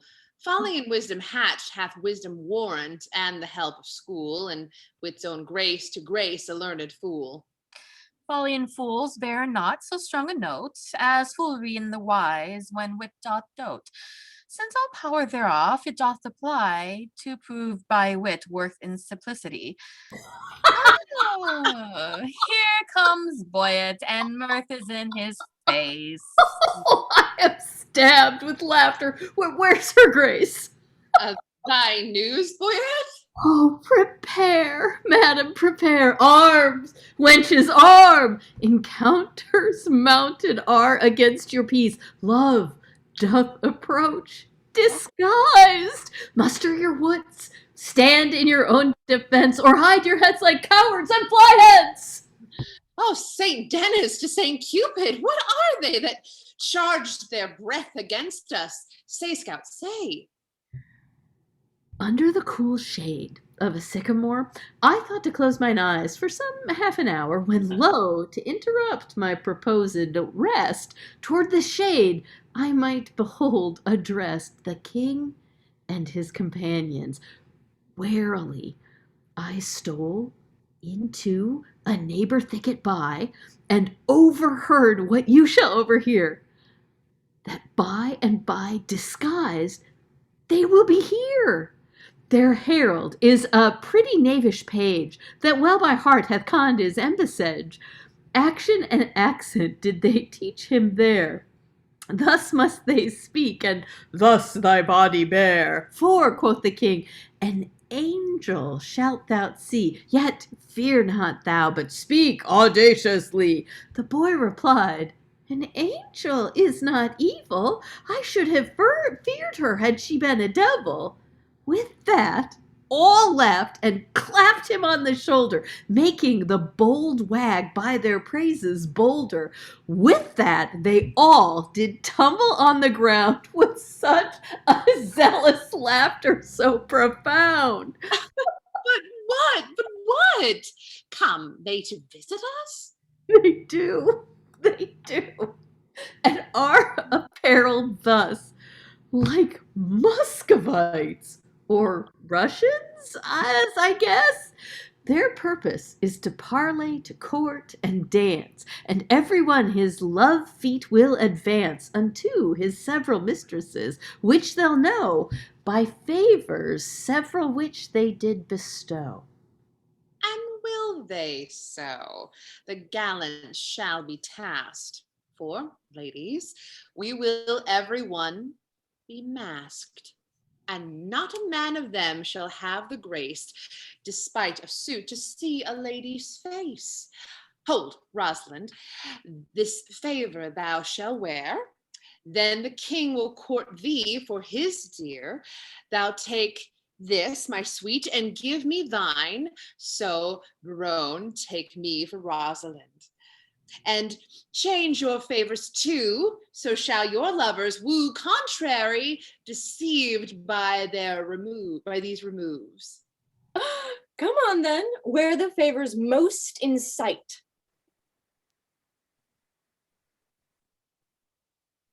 But in this changing, what is your intent? The effect of my intent is to cross theirs. They do it but in mockery merriment, and mock for mock is only my intent. But shall we dance if they desire us to it? No, to the death we will not move a foot, nor to their penned speech render we no grace, but while 'tis spoke, each turn away her face. Why, that contempt will kill the speaker's heart, and quite divorce his memory from his part. There's no such sport as sport, but sport o'erthrown, to make theirs ours, and ours none but our own. So shall we stay, mocking intended game, and they, well mocked, depart away with shame? Bum, ba, ba, ba. Oh, the trumpet sounds. Be masked. The maskers come.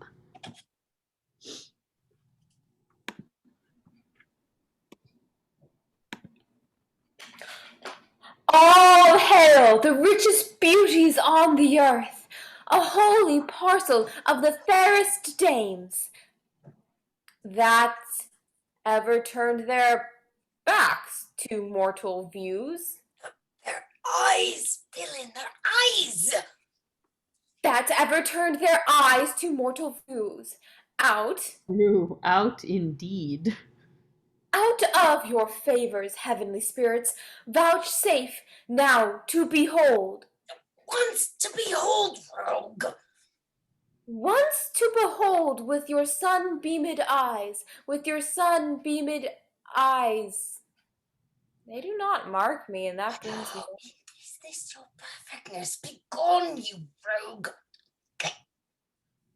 What would these strangers? Know their minds, Boyet. If they do speak our language, 'tis our will that some plain man recount their purposes. Know what they would. What would you with the princess? Nothing but peace and gentle visitation. What they say they. Oh, she says, nothing but peace and gentle visitation. Why, that they have, and bid them so be gone. She says you have it, and you may be gone. Say to her, we have measured many miles to tread a measure with her on this grass. They say that they have measured many a mile to tread a measure with you on this grass. It is not so. Ask them how many inches is in 1 mile. If they have measured many, the measure then of one is easily told. If, to come hither, you have measured miles, and many miles, the princess bids you tell, how many inches doth fill up 1 mile?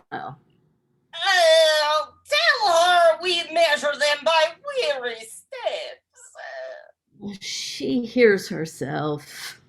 How many weary steps of many weary miles you have or gone are numbered in the travel of 1 mile? We number nothing that we spend for you. Our duty is so rich, so infinite, that we may do it still without account. Vouchsafe to show the sunshine of your face, that we, like savages, may worship it. My face is but a moon, and clouded too. Blessed are the clouds to do as such clouds do. Vouchsafe, bright moon, and these thy stars to shine. Those clouds removed upon our watery eyne. Oh, vain petitioner, beg a greater matter. Thou now request but moonshine in the water. Then in our measure do but vouchsafe one change. Thou biddest me beg. This begging is not strange. Play music then. Nay, you must do it soon. Not yet. No dance. Thus change I like the moon.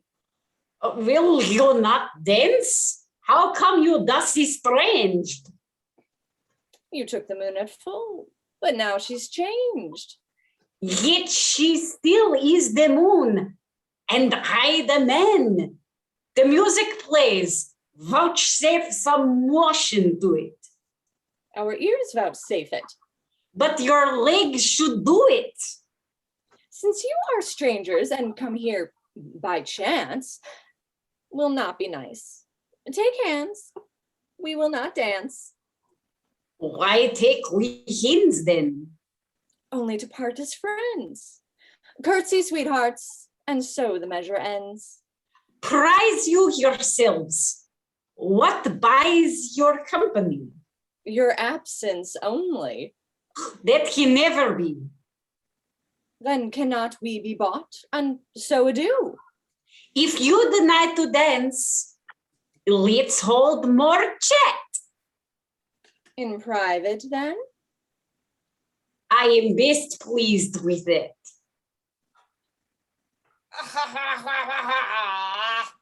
White-handed mistress, one word with thee. Honey and milk and sugar, there is 3. One word in secret. Let it not be sweet. Thou grievous my gall. Gall. Bitter.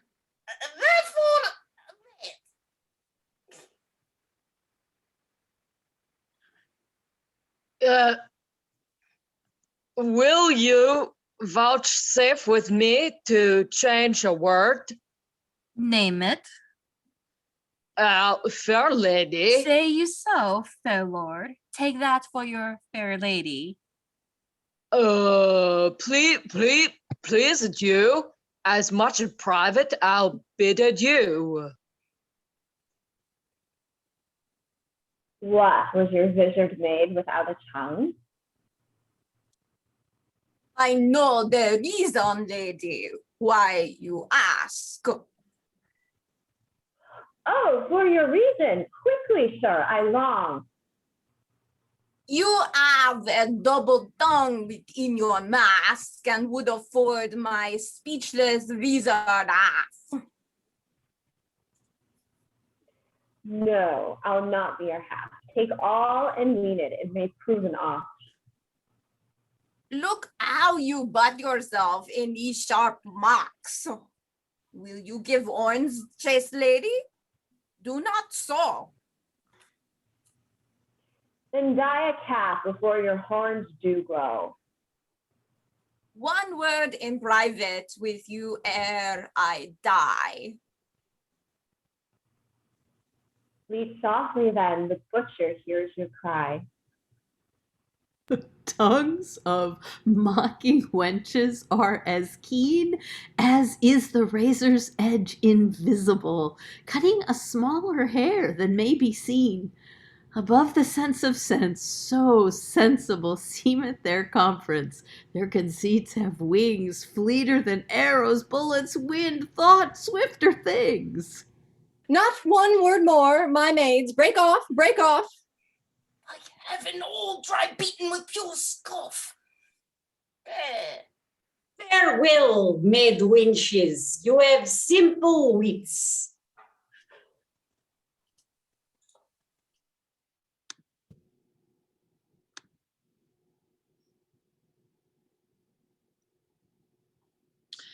"20 adieus, my frozen Muscovites.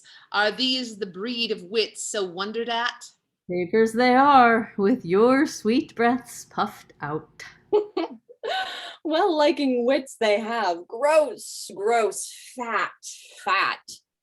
Will they not, think you, hang themselves tonight? Or ever but in wizards show their faces? The pert Berowne was out of countenance quite.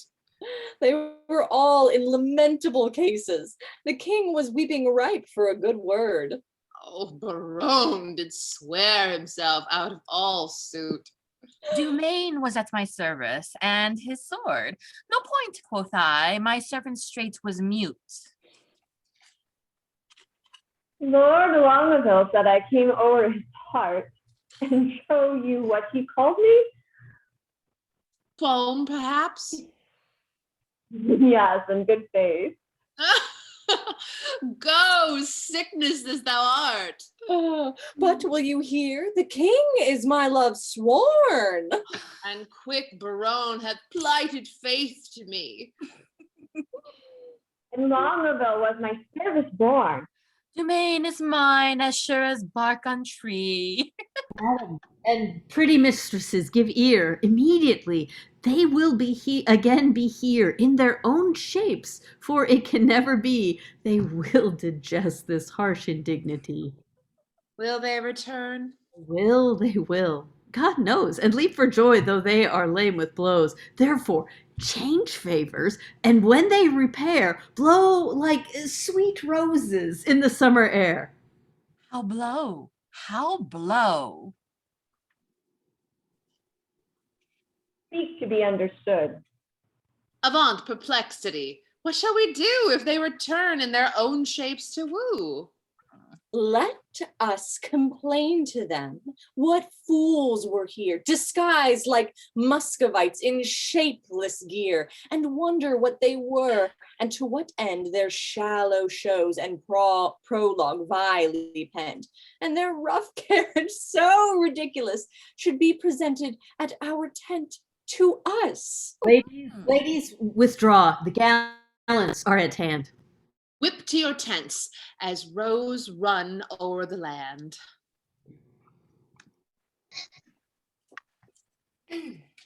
Fair sir, God save you. Where's the princess? Gone to her tent. Please it your majesty, command me any service to her thither. That she vouchsafe me audience for one word. I will, and so will she. I know, my lord. This gallant pins the wenches on his sleeve. Had he had been Adam, he had tempted Eve. He can carve too and lisp. Why, this is he that kissed his hand away in courtesy. This is the ape of form, Monsieur the Nice, that when he plays at tables, chides the dice in honourable terms. The ladies call him sweet. The stairs, as he treads on them, kiss his feet, and consciences that will not die in debt pay him the due of honey-tongued Boyet. A blister on his sweet tongue with my heart that put Armado's page out of his part. Oh, see where he comes. Behaviour, what wert thou to this bad man showed thee, and what art thou now? All hail, sweet madam, and fair time of day. Fair, and all hail is foul, as I conceive. Construe my speeches better, if you may. Then wish me better. I will give you leave. We came to visit you, and purpose now to lead you to our court. Vouchsafe it then. This field shall hold me, and so hold your vow. Nor God nor I delights in perjured men. Rebuke me not for that which you provoke. The virtue of your eye must break my oath. Your nickname, virtue, vice, you should have spoke, for virtue's office never breaks men's troth. Now, by my maiden's honor, yet as pure as the unsullied lily, I protest. A word of torments, though I should endure, I would not yield to be your house's guest. So much I hate a breaking cause, to be of heavenly oaths vowed with integrity. Oh, you have lived in desolation here, unseen, unvisited, much to our shame. Oh, not so, my lord. It is not so, I swear.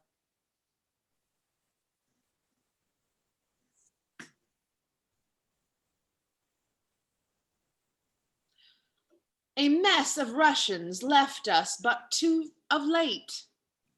How, madam? Russians? Aye, in truth, my lord. Trim gallants, full of courtship and of state. Madam, speak true. It is not so, my lord.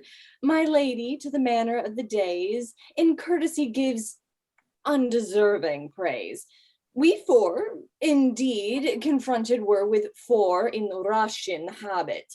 Here they stayed an hour and talked apace, and in that hour, my lord, they did not bless us with one happy word.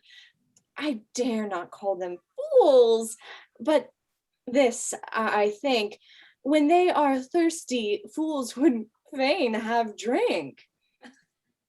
This jest is dry to me. Gentle sweet, your wits make wise things foolish. When we greet with eyes best seeing heaven's fiery eye, by light we lose light. Your capacity is of that nature that your huge store, wise things seem foolish, and rich things but poor. This proves you wise and rich, for in my eye, I am a fool and full of poverty. But that you take what doth you do belong, it were a fault to snatch words from my tongue. I am yours and all that I possess. All the full mine? I cannot give you less. Which of the vizards was it that you wore? Where? When? What wizard?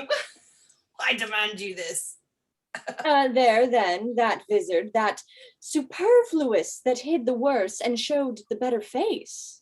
We were descried. They'll mock us now downright. Let us confess and turn it to a jest. Amazed, my lord, why looks your highness sad? Oh, how pulled its brows, how swoon! Oh, why look you pale? Seasick, I think, coming from Moscow. Thus pour the stars down, plagues for perjury. Can any face of brass hold longer out? Oh, here I stand. Lady, dart thy skill at me. Bruise me with scorn, confound me with flout, thrust like sharp wit, quite through my ignorance. Cut me to pieces with thy keen conceit, and I will wish thee nevermore to dance, nor nevermore in Russian habit wait, or never I will trust to speech is penned, nor to the motion of a schoolboy's tongue, nor never come in visage to my friend.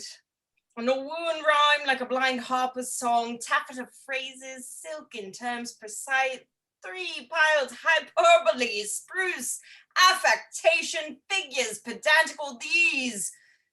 Summer flies have blown me full of maggot ostentation. I do forswear them, and I here protest. Henceforth my wooing mind shall be expressed, and to begin, wench, so help me law, my love to thee is sound, sans crack or flaw. Sans, I pray you. Yet I have a trick of the older age. Bear with me, I am sick. I'll leave it by degrees, soft. Let us see. Right, Lord, have mercy on us, on those three. They are infected. In their heart it lies. They have the plague and caught it of your eyes. These lords are visited. You are not free, for the Lord's tokens on you do I see. Okay. No, they are free that gave these tokens to us. Our states are forfeit, seek not to undo us. It is not so, for how can this be true, that you stand forfeit, being those that sue? Okay, peace, for I will not have to do with you. Nor shall not, if I do as I intend. Speak for yourselves, my wit is at an end. Teach us, sweet madam, for our rude transgressions some fair excuse. The fairest is confession. Were not you here, but even now disguised? Madam, I was. And were you well advised? I was, fair madam. When you were here, what did you whisper in your lady's ear? That more than all the world I respect her. When shall she challenge this? Will you reject her? Upon mine honor, no. Peace, forbear. Your oath once broke, you force not to forbear. Despise me when I break this oath of mine. I will, and therefore keep it. Rosalind, what did the Russian whisper in your ear? Madam, he swore that he did hold me dear, as precious eyesight, and did value me above this world, adding thereto, moreover, that he would wed me or else die my lover. Ah, God give thee joy of him. The noble lord most honorably doth uphold his word. What mean you, madam? By my life, my troth, I never swore this lady such an oath.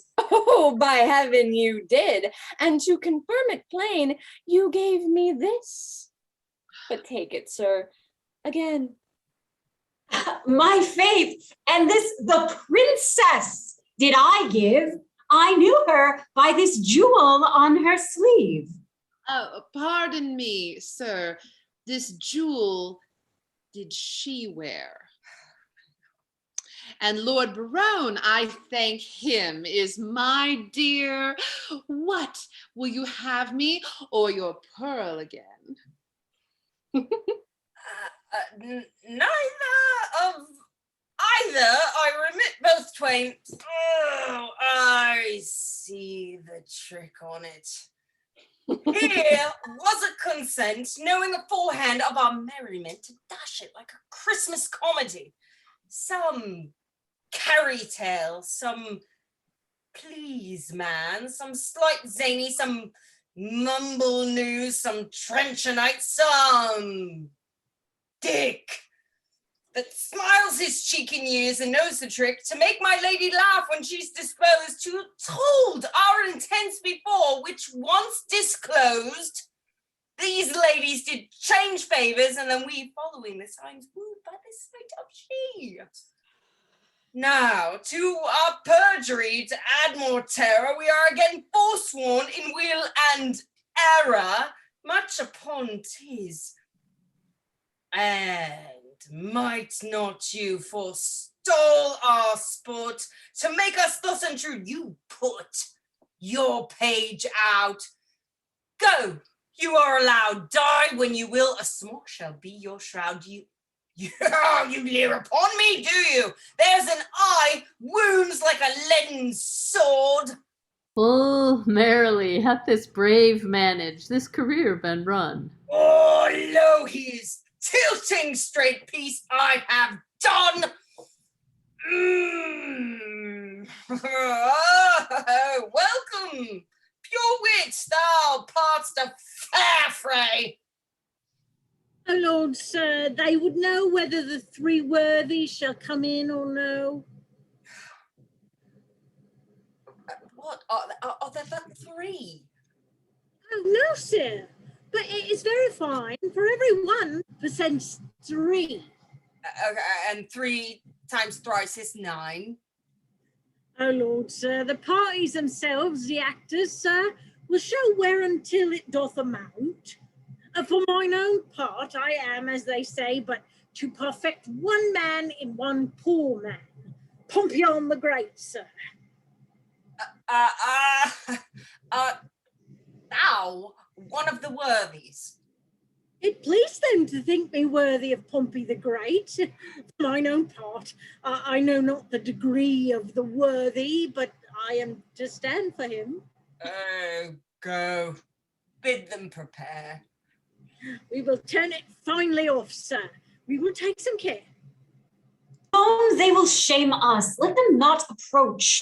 We are shame-proof, my lord, and 'tis some policy to have one show worse than the king's and his company.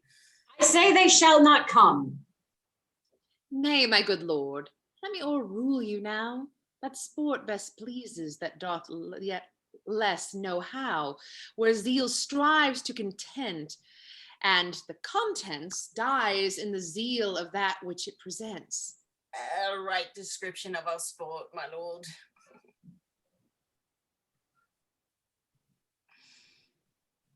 Anointed, I implore so much expense of thy royal sweet breath, as will utter a brace of words. Doth this man serve God? Why ask you? He speaks not like a man of God his making. Oh, that is all one, my fair sweet honey monarch, for I protest, the schoolmaster is exceedingly fantastical. Too vain. Too vain. But we will put it as they say, to Fortuna de la Guerra. I wish you the peace of mind, most royal compliment. Here is like to be a good presence of worthies. He presents Hector of Troy, the swain Pompey the Great, the parish curate Alexander, Armado's page Hercules, the pedant Judas Maccabeus.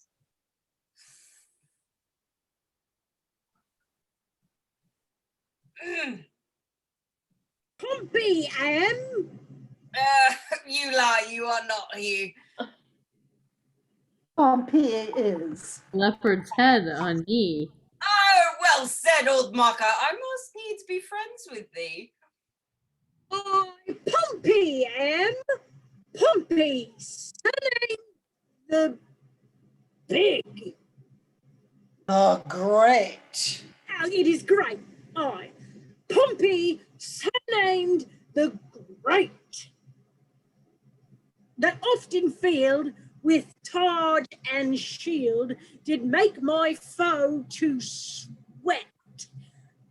And traveling along this coast. And traveling along this coast, I hear him come by chance, and lay my arms before the legs of this sweet lass of France.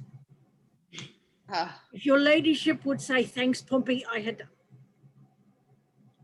Great thanks. Great, Pompey. Is not so much worth, but I hope I was perfect. I made a little fault in great. Ah, my heart to a halfpenny, Pompey proves the best worthy. When in the world I lived, I was the world's commander. By east, west, north, and south I spread my conquering might. My scutcheon plain declares that I am Alexander. Nose says no, you are not. So, for it stands to right. Oh, your nose smells no in this, my most tender-smelling knight. The conqueror is dismayed. Proceed, good Alexander. When in the world I lived, I was the world's commander. It's true, 'tis right. You were so, Alexander. Pompey the Great. Servant and Costard. Take away the conqueror, take away Alexander.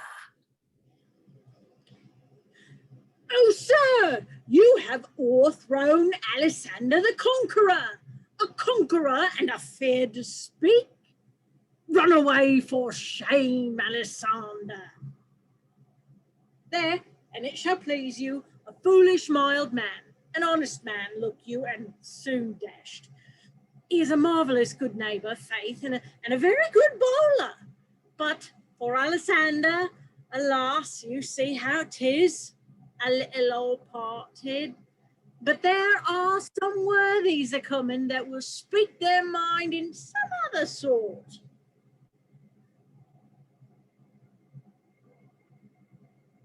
Speak up, Judas.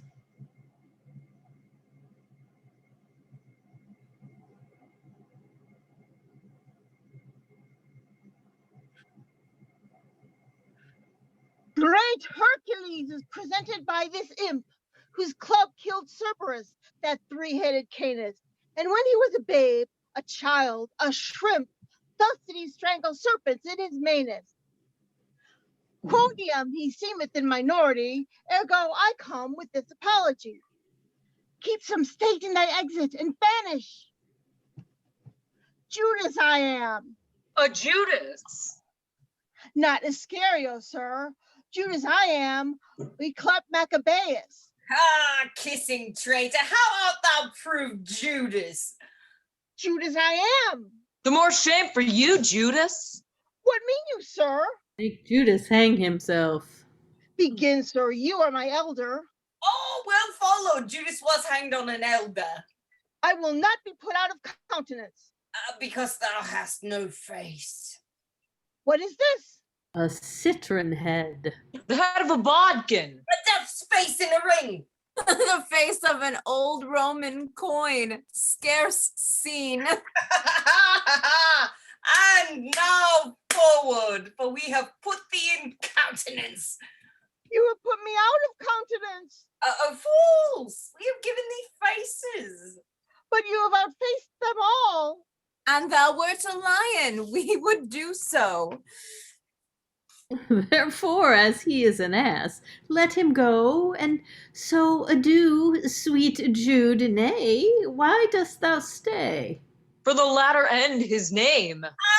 For the ass to the Jude, give it him, Jude, us away. This is not generous, not gentle, not humble. Oh. Light for Monsieur Judas, it grows dark. He may stumble.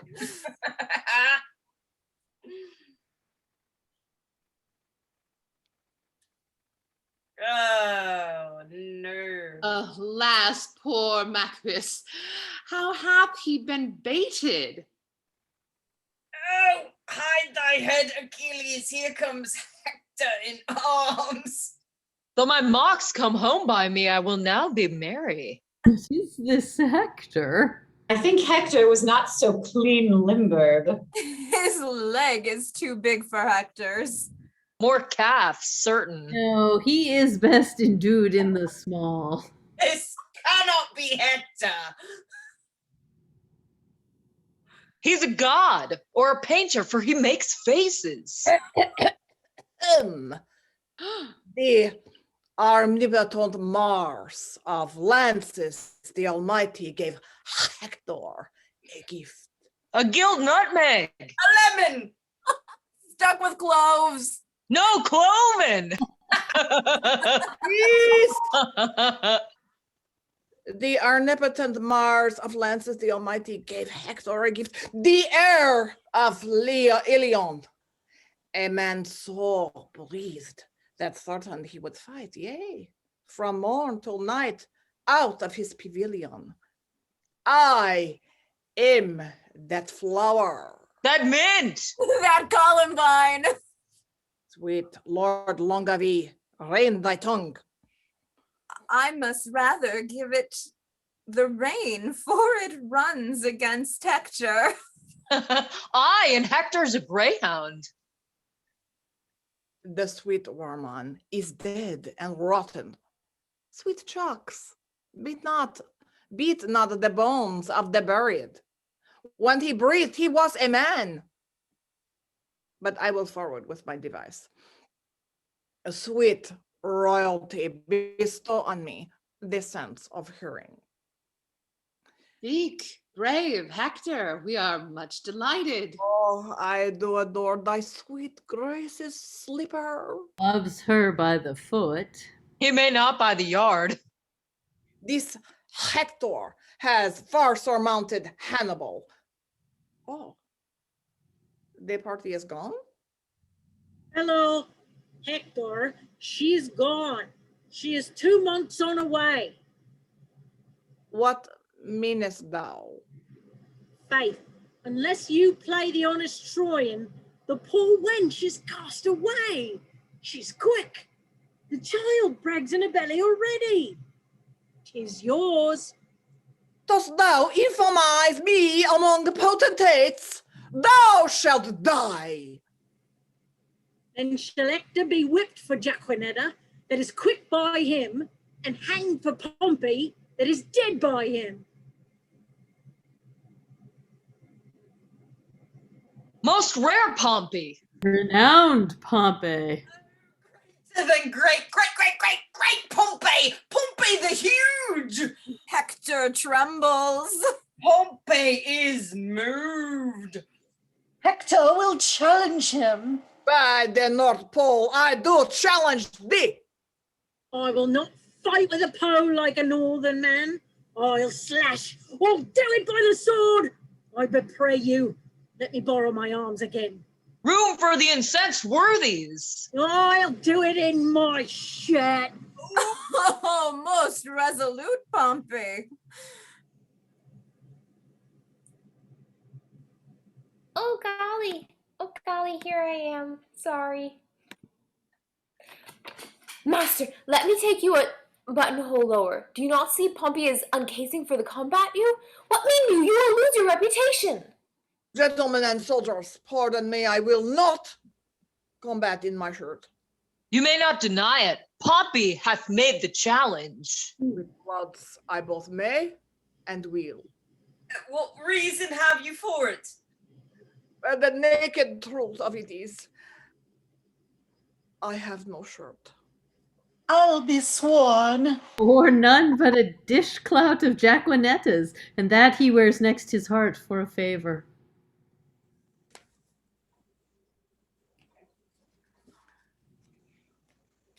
Oh, who's this coming then? Oh. Someone in the distance. Looks like a constable, Dull. Looks like Dull, indeed. Yes. Welcome. Welcome, good sirs. Look at him waddle, sir. Like, watch him walk in the distance. It's hilarious. Look at him waddle. It's quite a slow strut. Oh, here he comes. Watch him. It's hilarious. Look at him come. Dull, hurry up. Get over here, you weird waddler walker. Get over here. Constable Dull. You have a slow stride, sir. Who's from us? I think he's going away from us. He's turned around now. Now he's going in circles. Dull, over here. Oh.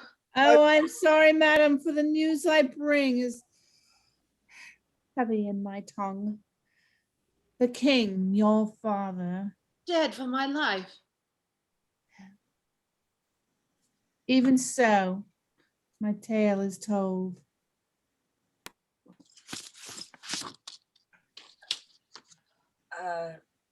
Worthies away. The scene begins to cloud. For my own part, I breathe 3 breaths. I have seen the day of wrong through the little hole of discretion, and I will right myself like a soldier.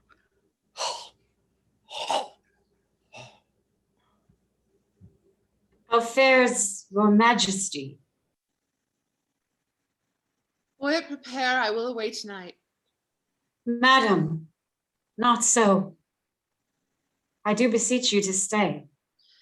Prepare, I say, I thank you, gracious lords, for all your fair endeavors, and entreat out of a new sad soul that you vouchsafe in your rich wisdom to excuse or hide the liberal opposition of our spirits. If overboldly we have borne ourselves in converse of breath, your gentleness was guilty of it. Farewell, worthy lord. A heavy heart bears not a humble tongue. Excuse me so coming too short of thanks for my great suit so easily obtained. The extreme parts of time extremely forms all causes to the purpose of his speed. And though the morning brow of progeny forbid the smiling courtesy of love, the holy suit which fain it would conceive, yet since love's argument was first on foot, let not the cloud of sorrow jostle it. From what it purposed, since wail friends lost, is not by much so wholesome profitable as to rejoice at friends but newly found. I understand you not. My griefs are double. Honest, plain words best pierce the ear of grief, and by these badges understand the king. For your fair sakes have we neglected time, played foul with our oaths. Your beauty, ladies, hath much deformed us, fashioning our humours even to the opposed end of our intents. Our love being yours, the error that love makes is likewise yours. We to ourselves prove false, being once false, forever to be true. To those that make us both fair ladies.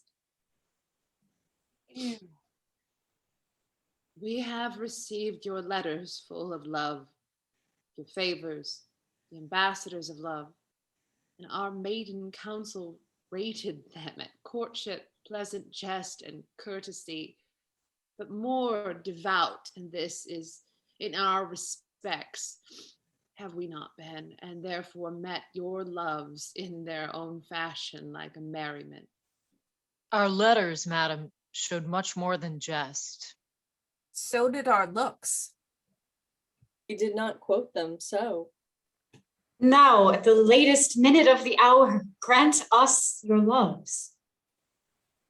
A time methinks too short to make a world without end bargain in it. No,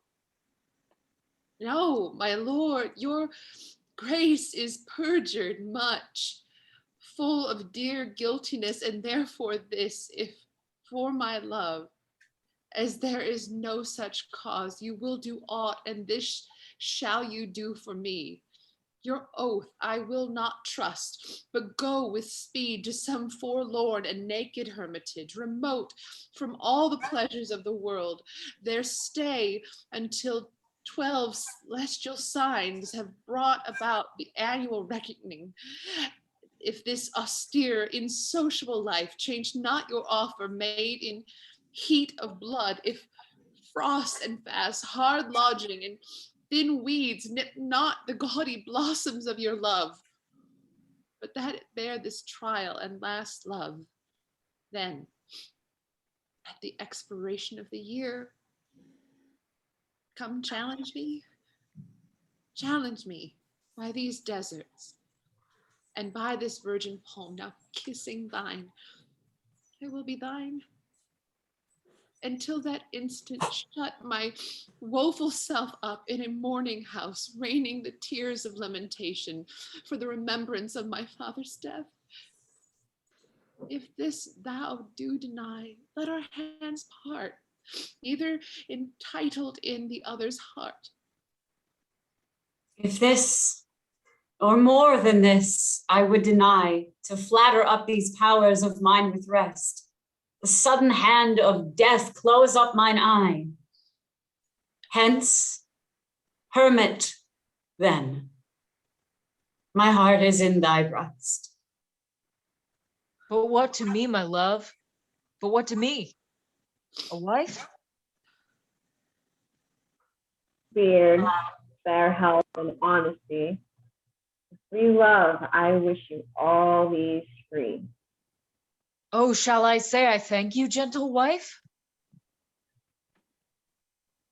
Not so, my lord. 12 months and a day. I'll mark no words that smooth-faced wooers say. Come when the king doth to my lady come. Then, if I have much love, I'll give you some. I'll serve thee true and faithfully till then. But swear not, lest you be forsworn again. What says Mariah? At the 12 months' end, I'll change my black gown for a faithful friend. I'll stay with patience, but the time is long. The like are you. Few taller are so young. Studies my lady. Mistress, look on me. Behold the window of my heart, mine eye. What humble suits attends thy answer there? Impose some service on me for thy love. Oft have I heard of you, my lord Berowne, before I saw you, and the world's large tongue proclaims you for a man replete with mocks, full of comparisons and wandering flouts, which you on all estates will execute that lie within the mercy of your wit. To weed this wormwood from your fruitful brain, and therewithal to win me, if you please, without the which I am not to be won.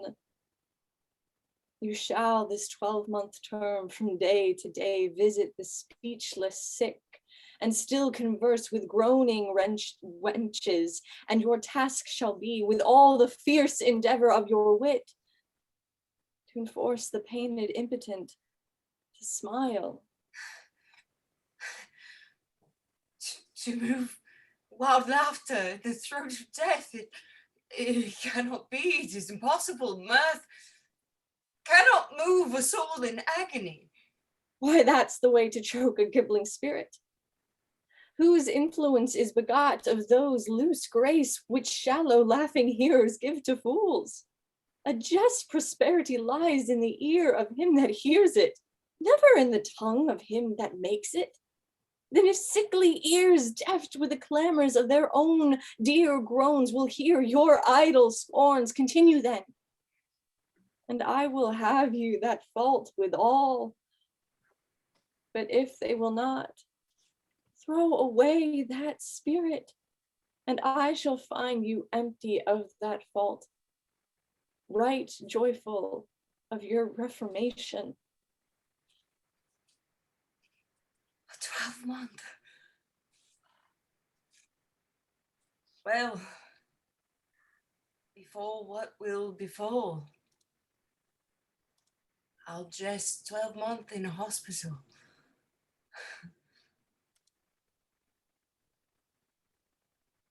Our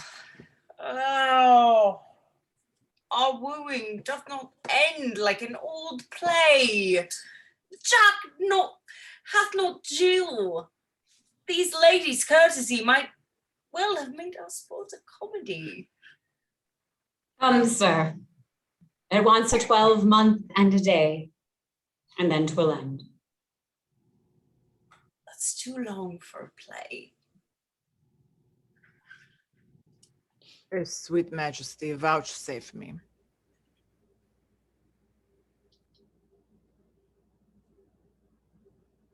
Or not you, Hector? I will kiss thy royal finger and take leave. I am a votary. I have vowed to Jaquenetta to hold the plough for her sweet love Trigia. But, most esteemed greatness, will you hear the dialogue that the two learned men have compiled in praise of the owl and the cuckoo? I should have followed in the end of our show. Call them forth quickly, we will do so. Hello! Approach!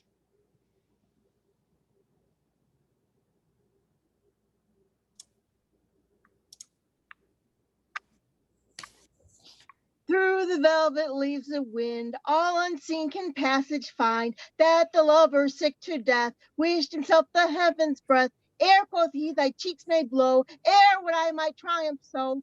But alack, my hand is sworn, ne'er to pluck thee from thy thorn. Do not call it sin in me, that I am forsworn for thee. Thou to whom I swear to Jove, turn immortal for thy low. Did not the heavenly rhetoric of thine eye, against whom the world cannot hold argument, persuade my heart to this false perjury?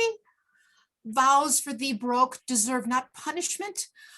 A woman I forswore, but I will prove. Thou being a goddess, I forswore not thee. My vow was earthly, thou heavenly love. Thy grace being gained cures all disgrace in me. Vows are but breath, and breath a vapor is. Exhalest this vapor vow, in thee it is. If by me broke, what fool is not so wise to lose an oath to win a paradise? So sweet a kiss the golden sun gives not to those fresh morning drops upon the rose, as thy eye beams, when their fresh rays have smote the night of dew that on my cheeks down flows.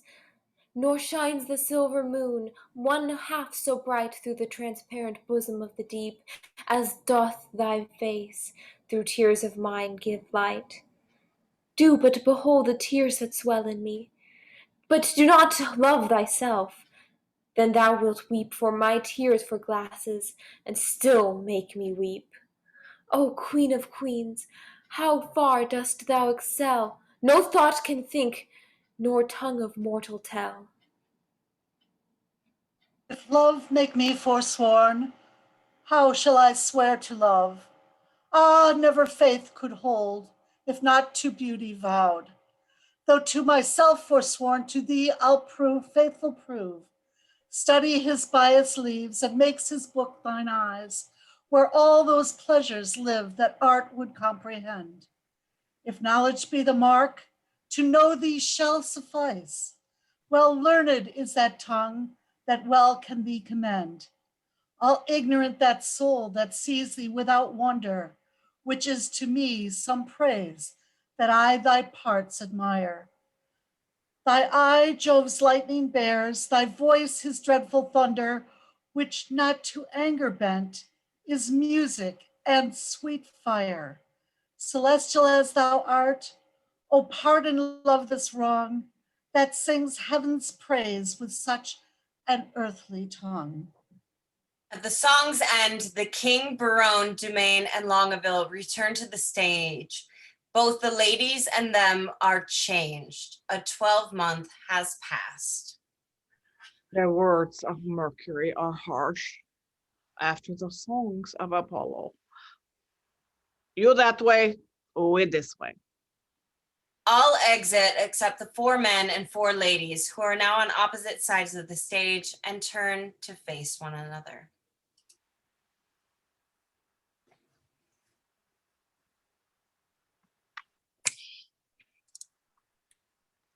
The end.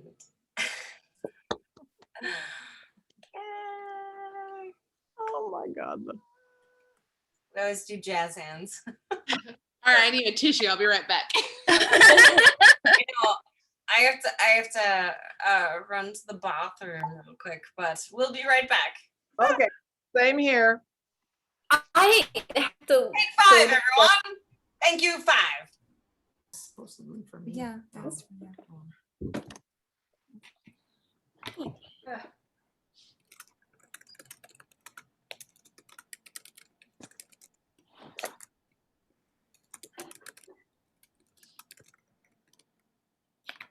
Oh, that's a million times better.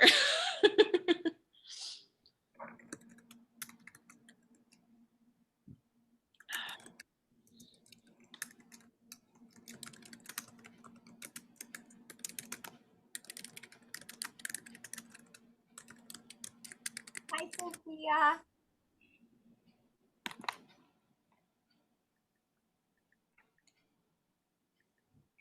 I'm like not in this.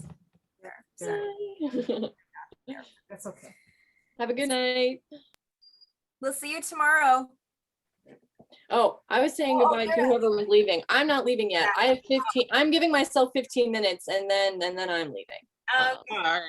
I've got nothing going on until like tomorrow night, so I'm good. Oh, I got a little bit of time. I'm getting picked up at 7. I'm actually working Ren Fair tomorrow. So Ooh! Are you doing fight stuff, Claire? no, I am not doing fight stuff. So you've seen a show. So my buddy Greg, who does Menage a Moi. Yes. So I don't know what happened, but his CD girl wasn't available. And so he's like, would you be my CD girl? And I'm like, awesome. Yay. Oh, really? Yep. So I'm going to be in costume. In fact, Stef made me some stuff for tomorrow. So I have a hat. So yes. Love it. That's amazing. Pictures. You need pictures. Oh, there'll be pictures. And I'm sure Okay. it's ridiculous. It's going to be so flippin' hot tomorrow. It is. Yeah. Cheers to that and props to you. I love Ren Fair. I want to get there so bad before the end. Well, let me know. I will definitely be going again. Not sure which weekend, but let me know because we'll go. Let's do it. I would love to. I say every year I'm going to go, and I probably haven't been in like 2 years, and it's a travesty. Well, it wasn't open last year. So. Yeah. Well, yeah. I had an excuse last year, but yeah. Still, even when it's open, I'm like, yeah, I'm gonna go, and then like it just like time passes, and I'm like, oh shit, it's closing this weekend. I can't go. Shit. I feel the same way. I've actually never been, and I don't know how many people are like you should go, and I never go. And You should go. It's so much fun. And you're like me. You would just love I know. it. I'm sure I'd enjoy it, and I definitely have a costume full or a closet full of costumes, so I could. That just shows how tired my brain is. Oh my gosh! And So I went to the Ren Fair once back in the day, and I so fell in love with the axe throwing that I threw a million axes. And so that year for my birthday, my good friends got me a two-headed medieval axe. And let me tell you, when you are in a crowded Thai restaurant and you pull a two-headed medieval size axe out of a box, the whole restaurant goes dead silent. Sure. Oh my gosh. Oh. Well, I worked Ren Fair for 2 years, and I mean it's been a while now. It's terrifying when I'm like, it was 10 years ago when I did my first year of fair. But still, like, friends make fun of me because they're like, whenever we go, you get stopped every 10 feet because someone knows you. So, but I think that's slowly petering away. There's a lot more newbies.